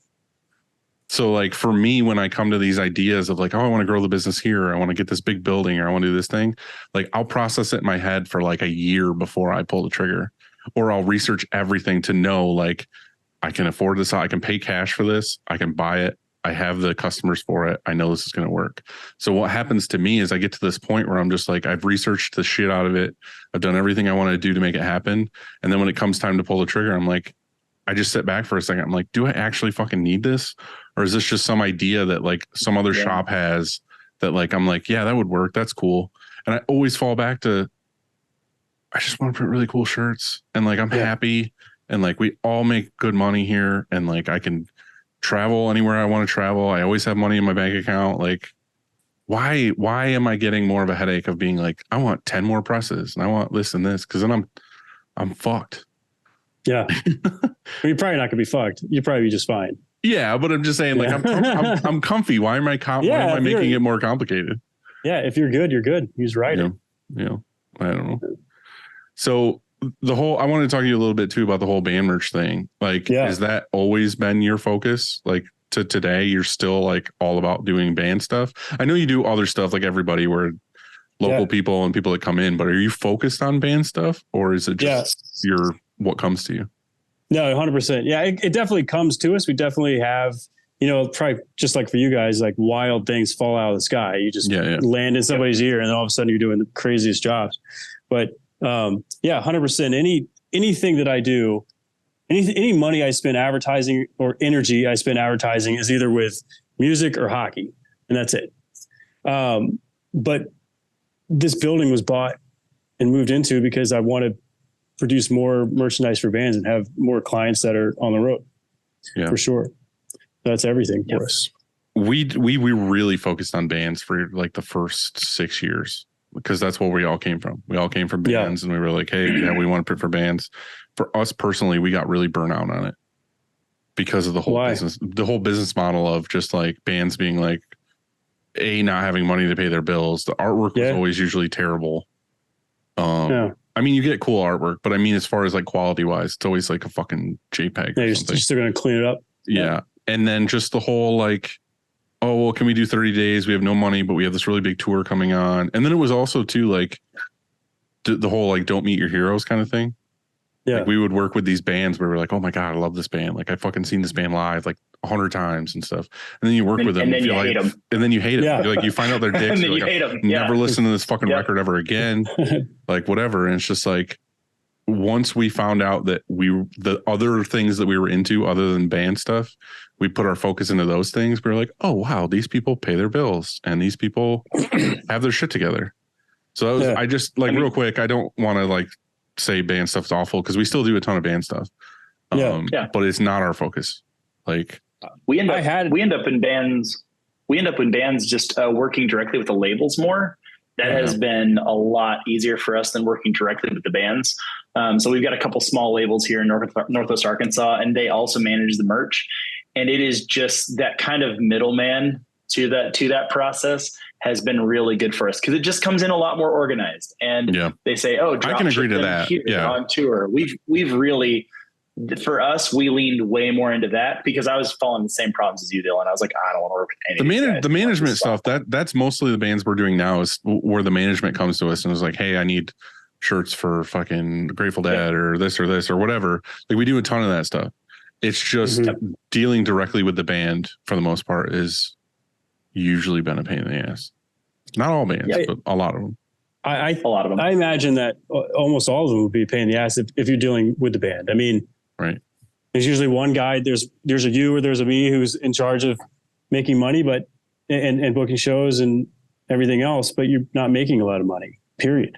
It seems like once you graduate to that management level, at least, they're invested in merch being successful. So they're not going to fuck around with it, give you better art and get ahead of it. What are the sales going to be for holiday, et cetera. Yeah. But I had tons and like the first client I took to court, well, I think I only took two, but I mean, it was just a band who like picked up their merch, went on tour for a week and a half, came back and they're like, we didn't like this merch. I'm like, well, you sold almost all of it. Yeah, but we didn't like it. So we're not going to pay you for it.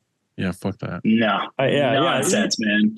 If I was still, if that was my clientele base, I would be printing for schools all day long.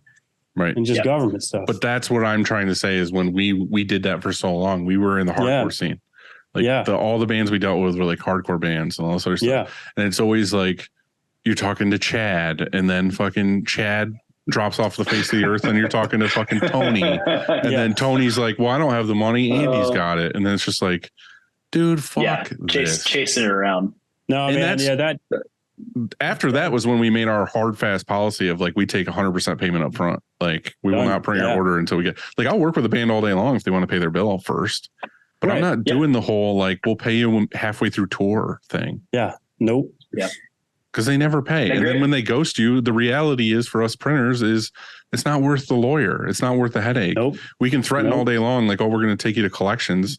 What person, what merch company is taking someone to collections?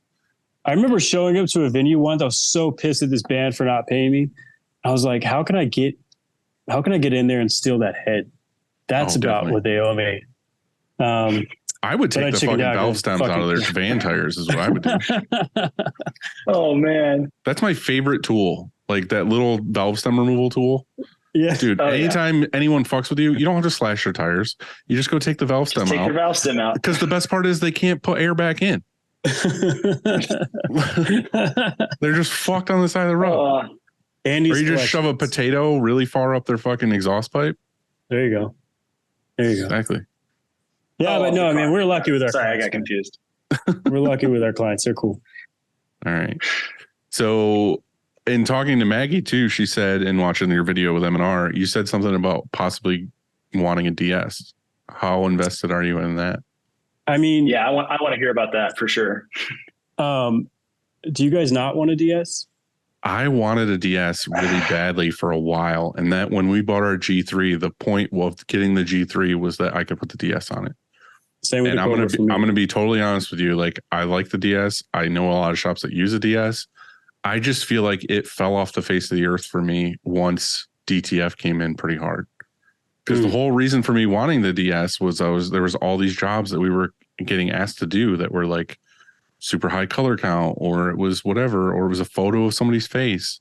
Like we did all of, was it last year or the year before, all of John Mulaney's stuff for like his tour.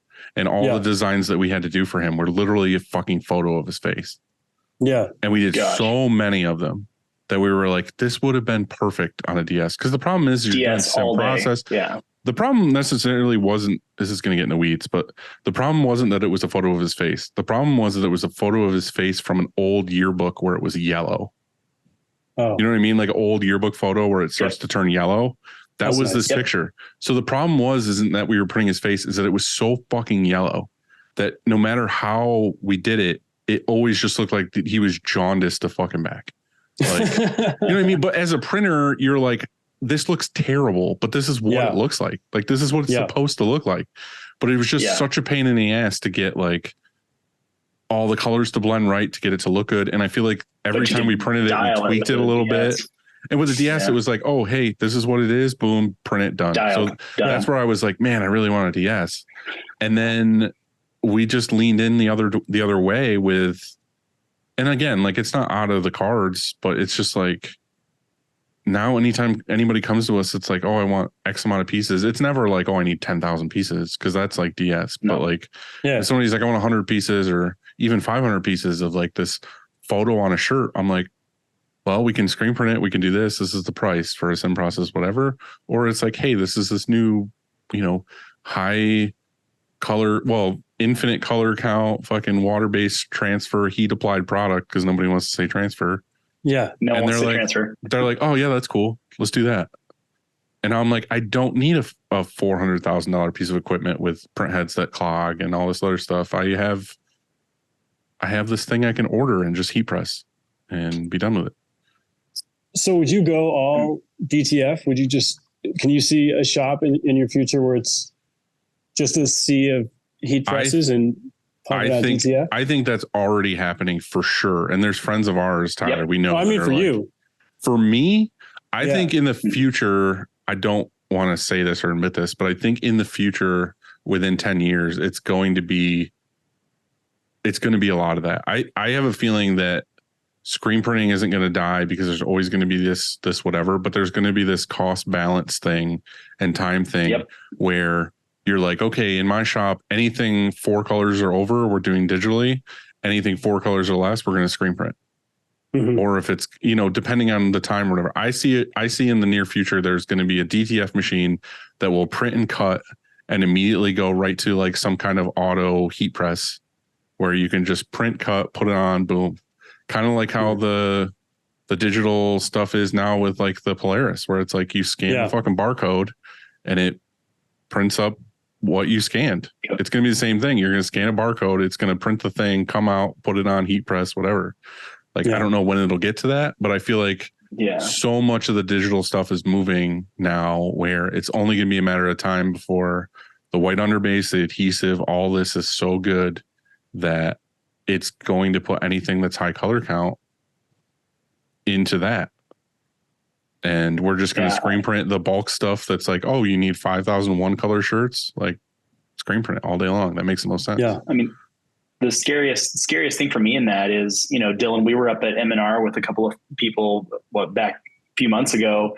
And one of the things we said when they said, what were our fears and all that is you've got to get the cost of this down so we can afford to upgrade and keep up with that change. Because that's my biggest fear is I'm like, it can't be $400,000 forever.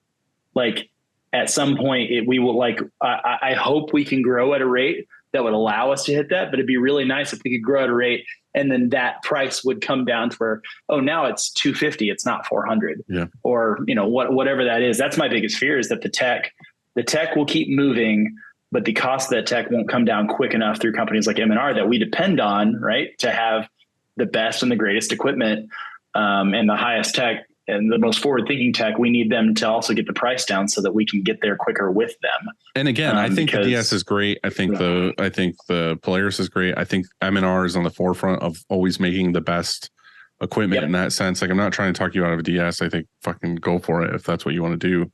I just personally, again, with my whole cautiousness and wanting to pay cash for things, I think about it in the sense of like, how fast has DTG and DTF changed in just 5 years? Yeah. You know what I mean? Yeah. And it's like, okay, cool. Quick. Say right now I want to go get a loan from a bank and I'm going to go get a DS or a whatever. Anything that's like, okay, I need it. It's $200,000 or $500,000, whatever it is. How long is it going to take me to pay that off? And by the time I finally get it paid off and feel like, fuck yeah, like I have this equipment, I paid it off. And then that technology is obsolete.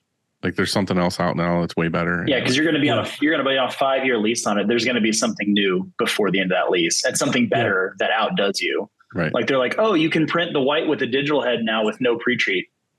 Right. Great. Oh, and the ink is as cheap as plastisol. Oh, crap. Like now your machine's worth nothing. That's my concern. That's why I kind of backed off a little bit. Again, like nothing against them and nothing against the equipment. It's great. I just think that when that solution came out where I don't have to buy the equipment, I don't have to get the tent, I don't have to have it temperature controlled, I don't have to do all these things, and I could just, again, go back to screen printing t-shirts, and then I can offer this other solution where I can bank on somebody like Howard and be like, hey, I need 500 transfers, and then I go buy a carousel heat press where someone's loading and unloading just like a screen printing press, but it's transfers. So I mean, obviously you just need the transfers to get to the quality that you're comfortable with being similar to a screen print, but so that's for me, we use DTF a lot. But I'm not in love with it. I'm not in love with it yet. I'm not in love with it either, but it's a good tool for the customers. It's an awesome tool. Yeah. I mean, I would love to bring that machine in though, just to make the lives of my employees easier. Mm-hmm. If it was not close to $500,000, then I would have one just to make it simple. We do a lot of simulated process stuff, probably enough to where, if I had a Tyler here who's monitoring my numbers closely, you could make a case for it. Oh, for sure. Yeah. But I mean, I just generally love new equipment and it's fucking awesome to bring in and mess around with and have and utilize because it's really amazing. It is amazing. I mean, I've seen a lot of really, really cool stuff on it. So we want one. We want one for sure. I'm just kind of waiting. I mean, I guess waiting because I'm like, well, is the 6-color version coming out soon? Because that'll do better for Pantone matching and skin tone. It's like, just kind of like. Also, I don't have the extra $300,000 right now. I don't one either. in, and we're also like, for me, it will be buying another Cobra because my screen team is loving having a 14-16 Cobra in house now. They're going to be like, screw you. We like having 10 colors available at all times. So for me, it's another press and a DS, right? Which is what we built our new setup for with a split belt dryer and everything, is to do that. But it's kind of a waiting game right now. Like, just, okay, let's get comfortable. Let's start paying for everything that's here. Yeah. But you know, the biggest thing I've heard is when you get into one, that it's not just a tool, but you almost have to market that tool and that product to your clients. Like, you have to be ready to sell that service. Because the funny thing was with M&R was when that first came out, the couple people who had it were almost flooded with work they never had because there were big companies that were specifically looking for that tech. Mm-hmm. Like they were people calling M&R specifically being like, what shops bought one of these because we want to hit them up because we need this project and it has to be done on this machine because it's the only way it's doable or it will look good. I don't know if that's necessarily the case anymore because there's so many of them out there. There's 3 of them in Northwest Arkansas alone. So 2 more in Little Rock. Yeah. So I think it all depends on what you want to do. Again, like being in the band market, I know you're getting a lot of sim process stuff and it's like, I feel it. I understand. Like you're putting a 12, 14 color print on press and you're like, man, like I have to, what if this screen doesn't work or the colors aren't right or whatever. DS, it's like, oh, cool. Let me change that color. Right. Blue, and fucking you send it. Literally the next shirt's fixed. Right. Yeah. But we have so many processes at this company that need to be refined before I could really comfortably bring in something that could change things to that magnitude. We don't even have auto reclaim yet. Oh, you know, like I know. Yeah. And we've automated everything else. Yeah, for sure. And M&R was making a nice presentation on theirs, but like I feel like there's just so many things that we need to address before we could ever do that.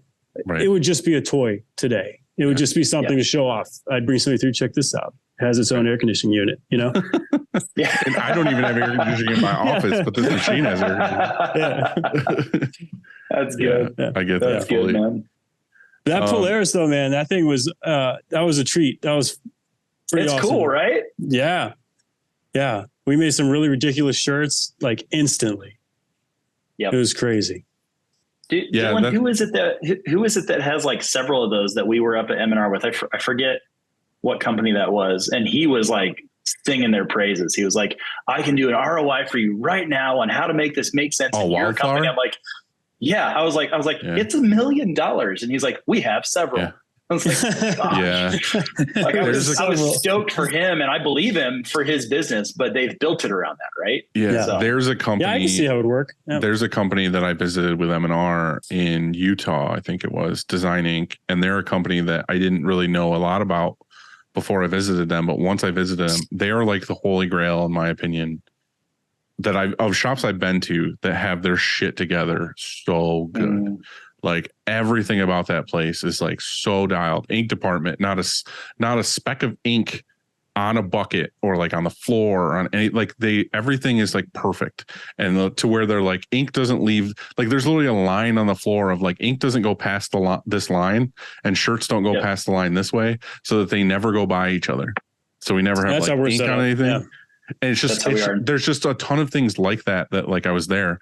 But the impressive part that we were there visiting to check out was that they have this whole like digital section now where they're like, oh, we have 2 Polarises and we have like 4 DSs and we have like all this other stuff. But they have a department of people specifically dedicated to doing nothing but like just maintenance and dialing those things in all day long. Like, it's not like, oh yeah, this is down, let me go tweak this. There's like, no, there's a fucking maintenance crew. Yeah. To just work on this shit. They have a tech on site, basically. Right. All the time. Yeah. Right. And it's like, that's where I'm like, I'm not there. Like, I'm not doing that. I'm printing shirts that, you know, have like babies being cut in half with like some metal logo above it. Like, I'm not, you know, like just an average Wednesday. Yeah. Yeah. Right. Yeah. Like, no big deal. One technical question that I want to ask both of you, because you both have it, is on the TSE, you have that new Trilock pallet arm. Oh yeah. Tell me how much you love it. 100%, man. That thing was, It's so fast. it's crazy, right? It's crazy. I don't understand why has made such a difference, but I mean, and that's how our screen department described it too, Greg. Like they were just like, it's faster. Holy cow, it's faster. We're so happy. Yeah. Can we put this on everything? And I'm like, well, maybe, but I've right already now, made that call. I've already made that call to Emner. Yeah, they were into it. Like, yeah, it is that much better. Like David, who manages our screen department, he was just like, I can set up, 30% more jobs in a day, 40%. He's just like, it's so much faster. And since we got such a big press, he's setting up multiple jobs at a time. And then just, turning things on and off and then running one job, shut that job off, turn the next job on. So he's doing single setups or double setups in the time it took him to do one. It was wild. So for those of you who are listening man. that don't know, basically M&R has this new pallet arm that they put on the TSEs, and they want to roll it out to where you can just buy the pallet arm. So right now I ordered one for my gauntlet, but like I want to get one for each of the sportsmen's too. But like basically, if you have ever used Trilock or use an M&R press, when you load the pallet on, there's 4 yellow like plastic knobs that you turn to hold the pallet in place. Well, the problem with those is that every so often they get loose or move, and then you end up with one that's loose. And if you put a Trilock pallet on, which is nothing wrong with the yellow things, it's just that when you put a Trilock pallet on and it's loose or moves or you tighten it, it might not be perfect. Micro movements here or there. So when you go to register a job, you're putting all the screens in, say it's a 10 color and it's tight. You put it all in, you fuck up, you go put the other pallet back on, take the Trilock pallet off, and then you print the job and a screen pops. Well, what happens is you're like, fuck, I got to reburn that screen. You put it back in. You have to re-Trilock all the screens again because it's not going to line up with all the other ones because of that movement or whatever. So now with the new pallet arm, what they have is it's like a channel where it clicks and locks in rather than the 4 yellow things. So it's perfect exactly in the same spot every time. So now if you have that 10 color job and you pop a screen, you can just re-Trilock that one screen and go back to work. But also it's more accurate in general just to block everything in, whatever, which is super impressive because even right now, like we rarely have issues with something being out of registration. And if it is, it's not the press's fault. It's a screen tension fault or it's some other little adjustment that we have to make, but it's never like a big deal. It's like, oh, we set up a 12 color in 5 minutes. It's like, we don't even use registration marks or anything like that anymore. So for me, I'm excited to get this because there's so many big sim processes jobs or whatever where I want it to be perfect every time. I don't want to have to I don't want to have to fuck around with it. So I was wondering if you guys loved it and if you wanted to add it to other presses, because I did have a conversation with Peter Walsh where I was like, why do you not have one for the Sportsman? He's like, oh, we're getting there. I don't have it yet. But I want it for every press. It's awesome. Within like 8 hours of that being unboxed, it was already being asked, like, can we just do this now on everything? Why have you not done this? It was the same thing when they came out with the LED lights for each head. You're like, how do I get this on all my other presses? That's just a second. Nice, I got a customer walking. Go ahead, so do your thing. Give me just a minute. Yeah. I only have one press with the LED lights, obviously the Cobra, and it's so nice. Makes such a difference. Yeah. Well, the funny thing is before that, you would see all these shops that you would liked and you would see their thing and they would have all these like drop from the ceiling, like lights around the press and all this other shit. And you're like, I never had those. I just have ceiling lights. And then you get the press with all the lights built in. And you're like, this is glorious. Like I could technically shut the lights off in the room and still print totally fine because I can see every head and see what's going on. So you should do that. I know, for real. Well, we've done videos like that where I've like changed the color and put LEDs under it and everything else, but nice. Whatever. That was a really fast cut. They must not have liked you. He hated us. He actually walked in and was like, hey, fuck you. And he just walked out. It was weird. Nice. Yeah. That's how you keep them. Keep them coming back. Makes total sense. So he's a really nice guy. Shout out to Moff's Pizza. They're great. So. Did they bring you pizza? No pizza, just picked up hats and ran, but that's okay. We'll go support them later today. Fucking selfish. Yeah. Greg, what's next for you? I know we talked about DS, but like, are you happy? Are you comfortable? I know you talk about fulfillment, but what's the next big thing for you guys? So I don't know if it's major. We're bringing sticker, decal, magnet production in house. We outsource a lot of that. And so we have everything created up and ready for install on December 6th. So that's going to be the next product that we bring out here. Did you guys go with latex or solvent? Latex. Latex, very cool. Pretty sure it's latex. Yeah. Yeah, HP or one of those. Yeah, it's HP. Yep. Yeah, you're Tyler, you just did the awesome. exact same thing, right? Like you just did the sticker thing. We do stickers and like basic signage. We're not a sign company, but we'll do like basic like pop-up signage and stuff. And I love that we added it, but we went solvent, and whenever solvent has been great to us, but whenever it's done, we'll switch to latex. Sorry, I got super curious about where you went there. Yeah, the instant dry features and being able to laminate same day is phenomenal. But sorry, yeah. Go ahead. No. We considered the other option just to hit Pantones, but I was like, that's just not that important, man. For us, not 100 feet away. It doesn't matter. Yeah. So that's just continuing to round us off as a one stop I'm talking about. So next year I'll bring another probably 6-head embroidery machine in just to help that department out a bit. We're going to start printing gig posters next year. We have a Saturn in house we picked up last year because we just found it and they seemed hard to find. Yeah. So I want to buy one. If anybody has one, I want one. They're super fun. Yeah, I'm stoked on that. It's great. We have a CTS now, a Dowd CTS that we'd have to retrofit to run the posters. So we're going to switch to a laser unit that will just accommodate everything. I think that's a better move for us anyways. Yeah. Have you looked into one yet? Or we looked at a Kiwo unit that M&R had while we were there last week. And then some friends of ours have the Saudi unit, which seems freaking awesome. So yeah, it's awesome. Yeah, we're just right in the middle of that decision-making process. Yeah, I got mine, and then they came out with like a slightly altered version where they kind of upgraded a couple things. Like it had to be. That's what always happens to me. I buy a piece of equipment, and again, this is back to the new one comes out a fucking week later, and they're like, "Oh yeah, why didn't you wait a week?" We didn't tell you, but you should know. Right, we didn't know. Yeah. So anyway, like the new one's pretty cool. Like it's not much different than what I have. There's just a couple little features, but it's fucking awesome, dude. Like even today, there's just like a stupid job that was like a one color print, and normally it'd be like, yeah, this would come out cool, like no big deal. But like it was a lawn chair, and then there was like all this background stuff, and so tiny on the design as on the lawn chair was a beer bottle. And the design had like all the fucking markings on the beer bottle, like the logo and everything. It is super, super tiny, like smaller than a dime. And we printed it today, and Bill came in and he was like doing a test print. He's like, does this look good? I was like, yep, everything looks good. And then as he was walking out the door, I was like, what does that beer bottle look like? And he's like, before he even turned, like before I even got to finish, he's like, fucking awesome. And he brought it over to me, and like the label was perfect, like flawless. It was like a picture of a dog, and it had like all the features, like everything. That's it's so like, fucking sick. Cool.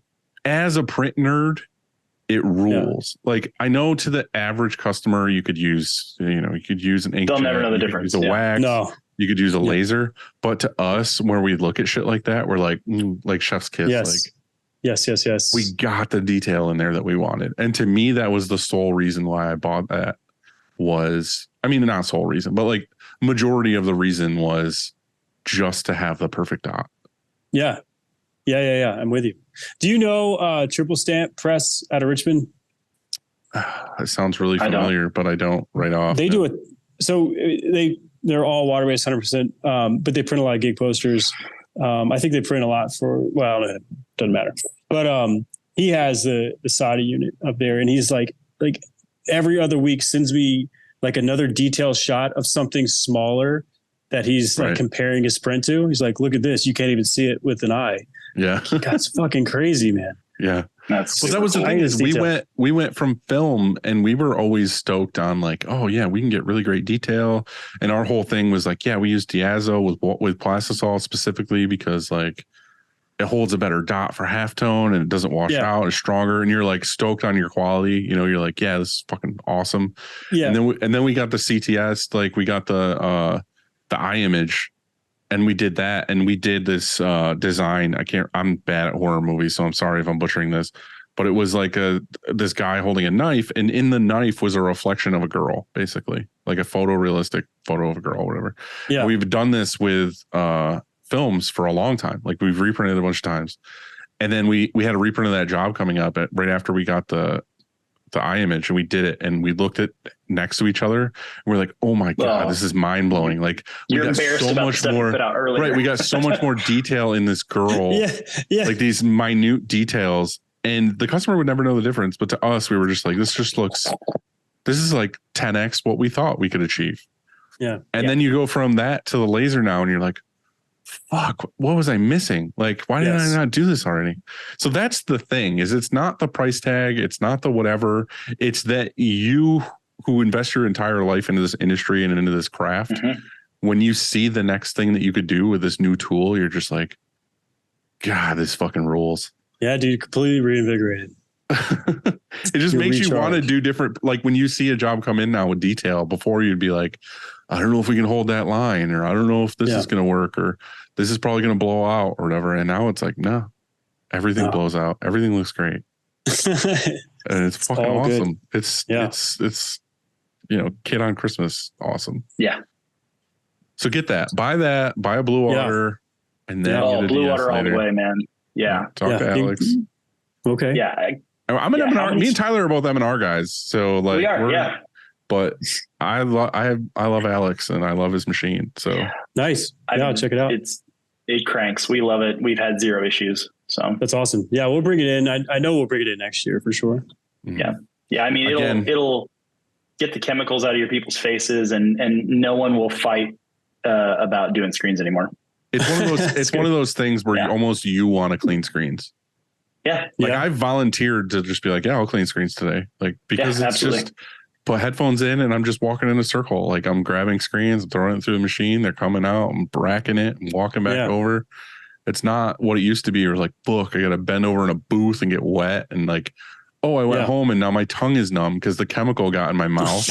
And fucking I know all you printers listening to this have had the same experience, because I just got done talking to another printer about that, where I'm like, oh yeah, my tongue is numb.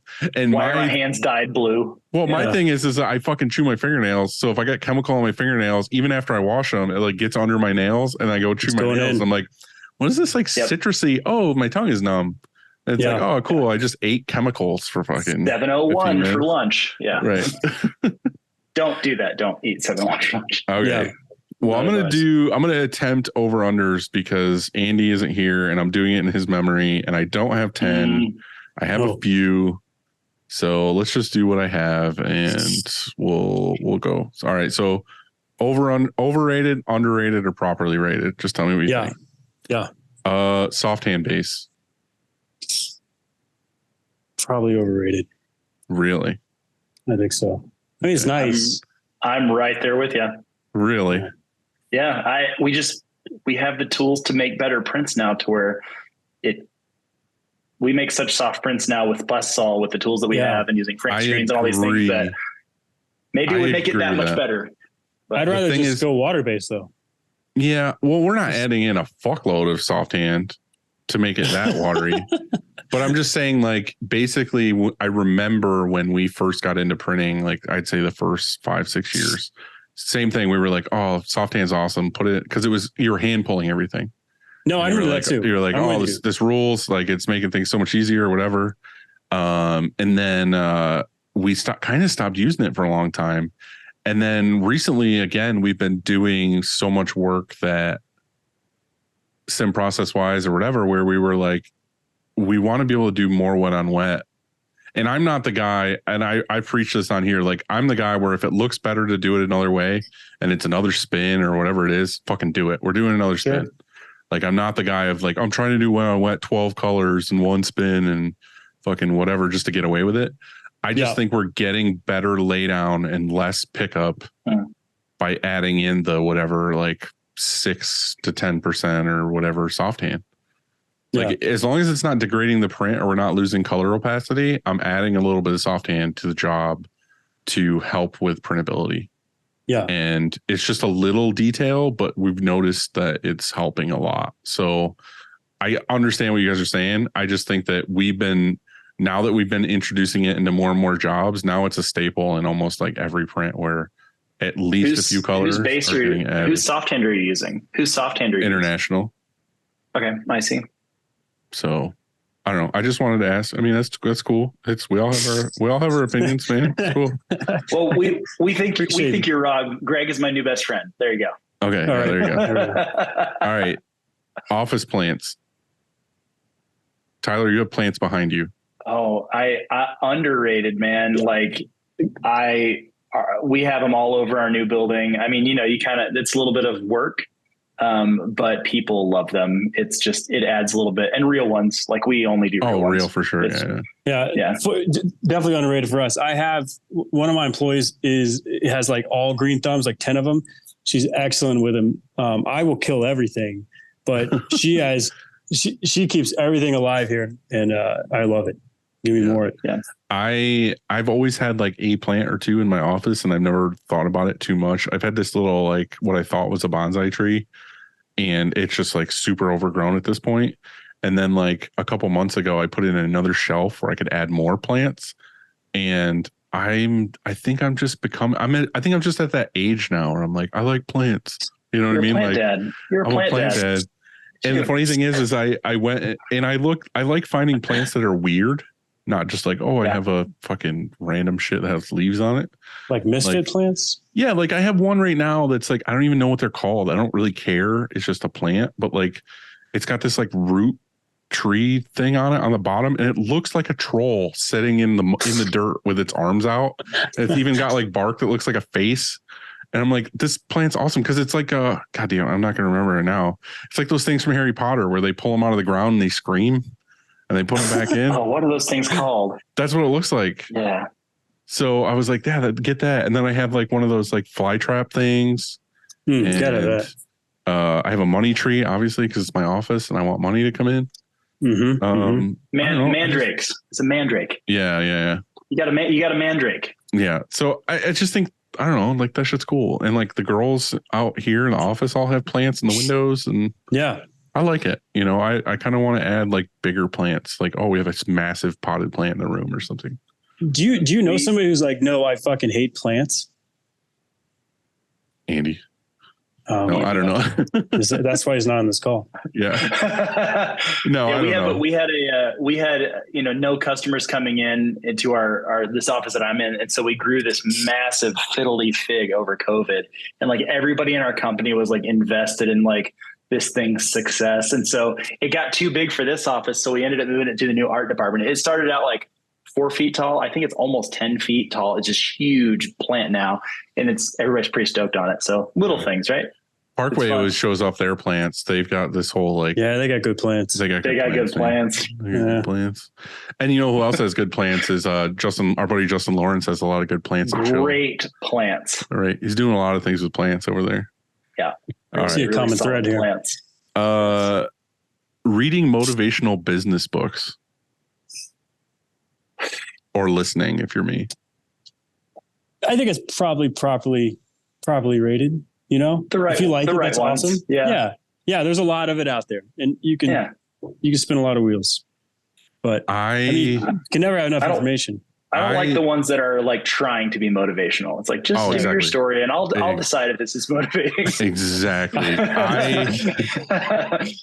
I kind of hate motivational speech people and like people who just post like quotes all day long. Or like hype guys. You hate hype guys. I'm into a good hype guy if it's like a hardcore show and he's just running around punching people in the face, getting people going, but not a hype guy of like that.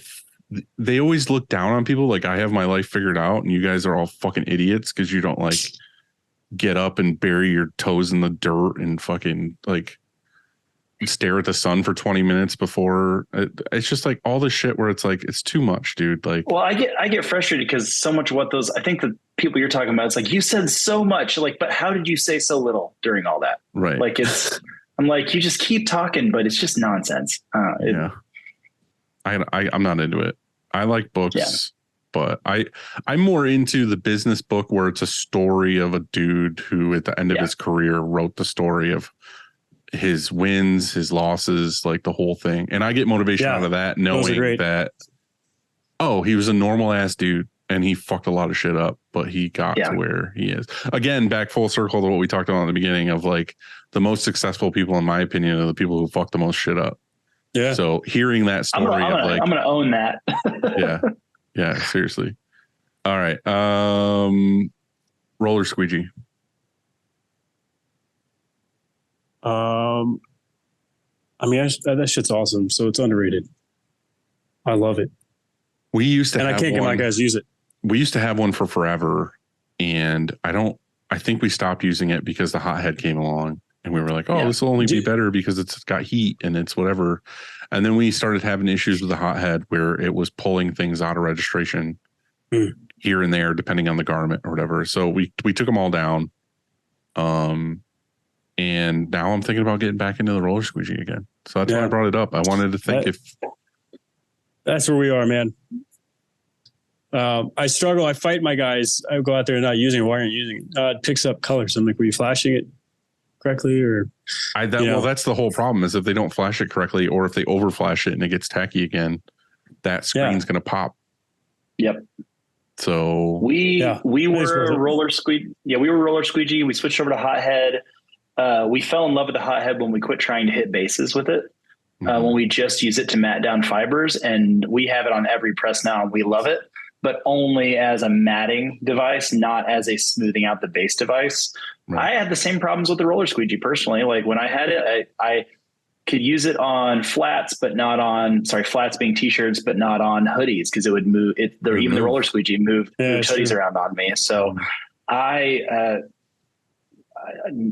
overrated. If you guys think it's great, I'm not a huge fan of the roller squeegee, but that's just me. So I think in general, we say roller squeegee, but I think just having a device, if it's a roller squeegee, if it's a hothead, or if it's a Stampinator or something like that, I think the biggest problem with it is if we're using it correctly. Yeah. I think it's one of those tools that people put on press and think it just like fucking run it, like no matter what. Yeah. And then you end up with issues and you're like, well, fuck this tool. This tool sucks. But I think if you actually dial in your process, I think it's a really helpful tool, which is where I'm at with the Stampinator stuff is like, I just don't think we're using it correctly. So now it's sitting. Wait, you have one retrofitted for M&R? Yeah. Cool. I didn't know that was a thing yet. Yeah. Well, that's the thing is we're playing around with it, getting it to work, and we got it to work. The long and short of it, and I'm probably not knowledgeable enough about this and somebody's going to comment on it, but our biggest thing is with M&R, they don't have that feature where you can plug in that you're using a Stampinator. You basically trick it with the speed of your print stroke. So what we did is we basically put it on a 2536 frame instead of a 2331. So we had that back room to slow the squeegee down all the way so that we would get our 4 or 5 seconds of press or whatever it was, 3 seconds after it's warmed up kind of thing. And M&R are they just going to re-release the iKiss? Because they had a Stampinator for a long period of time. That's fucking what they should do. Just re-release it as the iKiss. Right. But the thing is it only works good. And again, someone's going to fucking say something about this. In my opinion, it only works good on the heads down press. So on the Cobras, on the gauntlets, also on a Sportsman where it tables up, it fucking no. Take it down. No doesn't work. Yep. It touches every item. It touches every empty pallet. It touches everything. If it's heads down and you're like, nope, boom, it's going only on this item, then yeah, it's cool. So 6%. It's just, I think the thing to dial in is the temp and time, but also the amount of spring that compresses, because it has too much or too little or whatever, and you're going to fuck the print. So I think if we had a day, which we probably will here soon in the winter when it slows down, I think I'll just like sit out there for like 2 days and like dial the shit of it. Mess with it. But for right now, it's sitting on the ground, holding the wall up. So that's why I was considering roller squeegee again for like the Sportsman's that seemed to work the best on that press. All right. Last but not least, 8 hours of sleep. Way overrated. Overrated? Way overrated. I'm a 6 hour guy. I feel most comfortable with 6 hours. Give me 4 or 5 and I'm good to go. Yeah, I can get by on 5 to 6. Yeah, but Greg, you look like an active, healthy human. Yeah. Not so much over here. I am active and healthy, I think. Active at least. Yeah. So I can get by on 6 hours, but only for a period of time. I have to know that like a vacation's coming up where I get to sleep. I like to sleep. I've never been one who's like, man, I cannot wait to go to sleep. I want to sleep all day. I'm a guy, if I could take a thing where it's like, you never have to sleep again, I would take it and I would just be awake all the time. 100%. That's exactly what I do. I hate sleep. I'm terrified of sleep. Give me a nap, man. I could take a nap right now. I love dreaming. Right now. But it doesn't happen all the time. And also me, I have health issues where like sleeping to me is a nightmare. So if I could take thing where, if I could take I'm not joking. Fucking sleep is awful. And I hate every night of it. Oh man. So the Dementors. Oh no. Well, aside from that, I also I feel like if I get 6 hours, my body's rested enough, my back doesn't hurt, I get up. But like on a Saturday or Sunday where I have the opportunity to sleep in, I often do, or I'll just lay in bed and like roll over and, just kind of but like at about 8 hours, my back is throbbing from just like laying down. Yeah. Like I want to get up. So that's why I feel like on a normal weeknight, my routine of like, okay, I went to bed at whatever midnight, I wake up at 6:30. I'm good. Like I feel like everything works. I'm rested. I can get up, move around. But 8 hours is just a little too much. So I wanted to see where you were, which is good because we all had all the sides of the spectrum. I said 6, you said 3. You fucking crazy person. Psychopath. And Tyler's like, no, give me 12 and I'm good. Sleep. Yeah. Dude, 12 hours, please. Say more nice things. Oh God. Jesus Christ. How could you do that? Sleep is just so great. No, I want to be up 20. I want more time in the day to do fun things that I want to do. I don't want to be like, oh, it's time for me to shut off now. I don't know. I'm with you, Greg. I want it. I just can't do 3 hours or my eyes will fall out of my face. I don't 3, I do 4. You can get there though. You can get there. You can work your way down, increments of 15 minutes. Well, that's what happened when I had kids. I went from being like comfortable with sleep. And then it was like, okay, I'm good with 4 or 5 hours of sleep. Yeah. You get by with a lot. Now I'm at 6 and I'm good. All right. Well, 6 is good. Tyler, thanks for joining me today. Thanks for being me. Thank you so much. Greg, thanks for joining me, man. Thanks for making it work. And this was super fun and awesome. So thanks. Thanks nice to meet you, man. Loved your story. Loved hearing how you guys have grown. And thank you. Just appreciate the chance to meet you. So it was really nice to talk to you guys. We'll be at Long Beach. I'm bringing a few of my guys out there too. So if you guys are out, we'll be there. We'll find you. Good. We'll see you there. Well, you guys have a good rest of your day, and I'll talk to you later. Cool. Yeah. Later, see you guys.